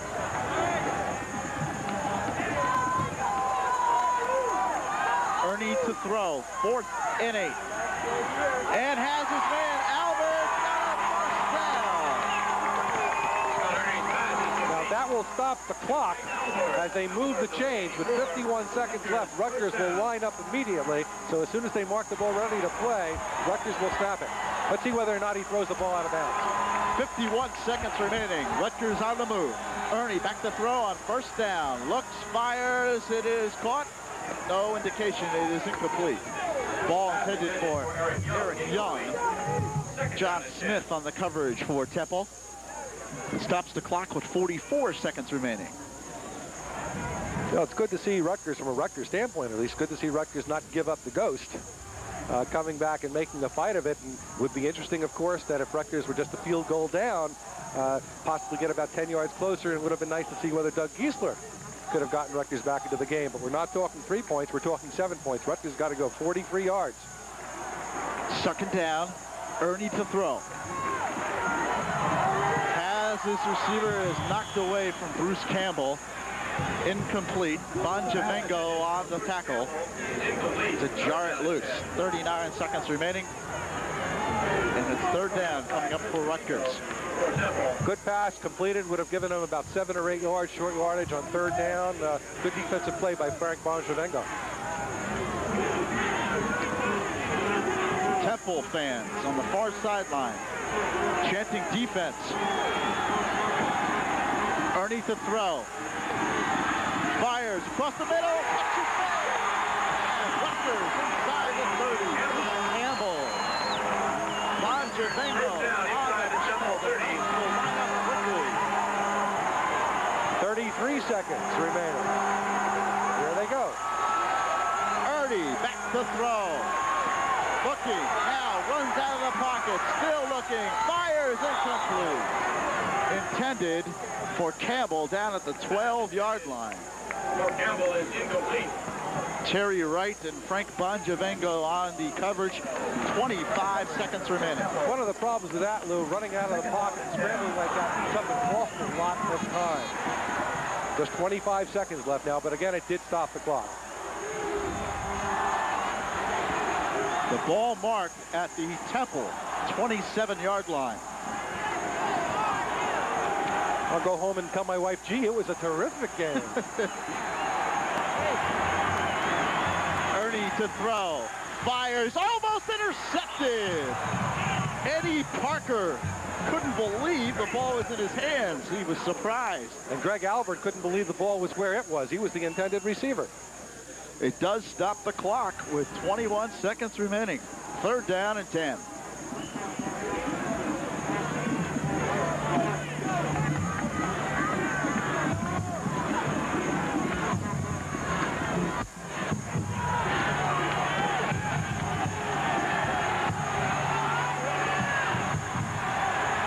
Third and 10. Ernie fires and complete. Intended for Albert, but Tyrone McQueen almost caught it on the deflection. So now, again, it has come down to this. It is 4th down and 10 for Rutgers. Well, I'll tell you, even if Rutgers makes this 1st down, they're running out of time. There's only 18 seconds left. They do have that one timeout. And if they get the 1st down here, they'll probably be able to get one play off, and maybe we'll have to call the timeout. All right, this is it, folks. Fasten your seatbelts. 4th down and 10. Ernie to throw. Looking. Fires long. It will be incomplete. Intended for Roy Hoover and Temple. Hoover cut inside. The ball was to the outside, and a very dejected Scott Ernie being helped back on his feet by, among others, Curtis Stevens back at around the Temple 40-yard line. And the Rutgers crowd begins to file out of Rutgers Stadium. 13 seconds remaining. Temple will really just have to fall on the football, and they will have won this terrific football game between two good football teams, Roger Cohen. I'll tell you, Rutgers had one game where you might say it was blown out against Penn State, but Rutgers has been competitive in every other football game. And so has Temple, really. Oh, very definitely. 8 seconds, 7 seconds, and that'll do it. The 1986 college football season has come to an end for both Temple and Rutgers. Your final score is Temple 29, Rutgers 22. Roger Cohen, Rutgers finishes at 5-5-1, and Temple finishing at 6-5, but a good game for both ball clubs. Lou Brogno, at the beginning you said it was going to be a street fight. It was going to be a close competitive ball game. It couldn't have worked out any better for those who were here at Rutgers Stadium, more than 24,000 of them, or for those who were seeing it on PKR and CTN. It was a terrific football game, and I think speaks well of both programs. Rutgers and Temple, very, very similar in terms of programs at this stage, and I think we saw that today. Okay, many thanks to Kevin McConnell here at Rutgers, Tom Peters for all their help, and for Frank LeBuono, Roger Cohen, and the rest of the Channel 6 Sports crew. I'm Lou Brogno. Thanks very much for joining us. Rutgers University football has been brought to you by Star Point Savings, a new name for the Savings Bank of Central Jersey, a stronger partnership with you. And by Amboy Madison National Bank, with 8 locations in the Parlin-Old Bridge area. Call 1-800-AMB-MTGS. And by Effinger Sporting Goods, New Jersey's largest sporting goods complex, located on Route 28 in Bound Brook.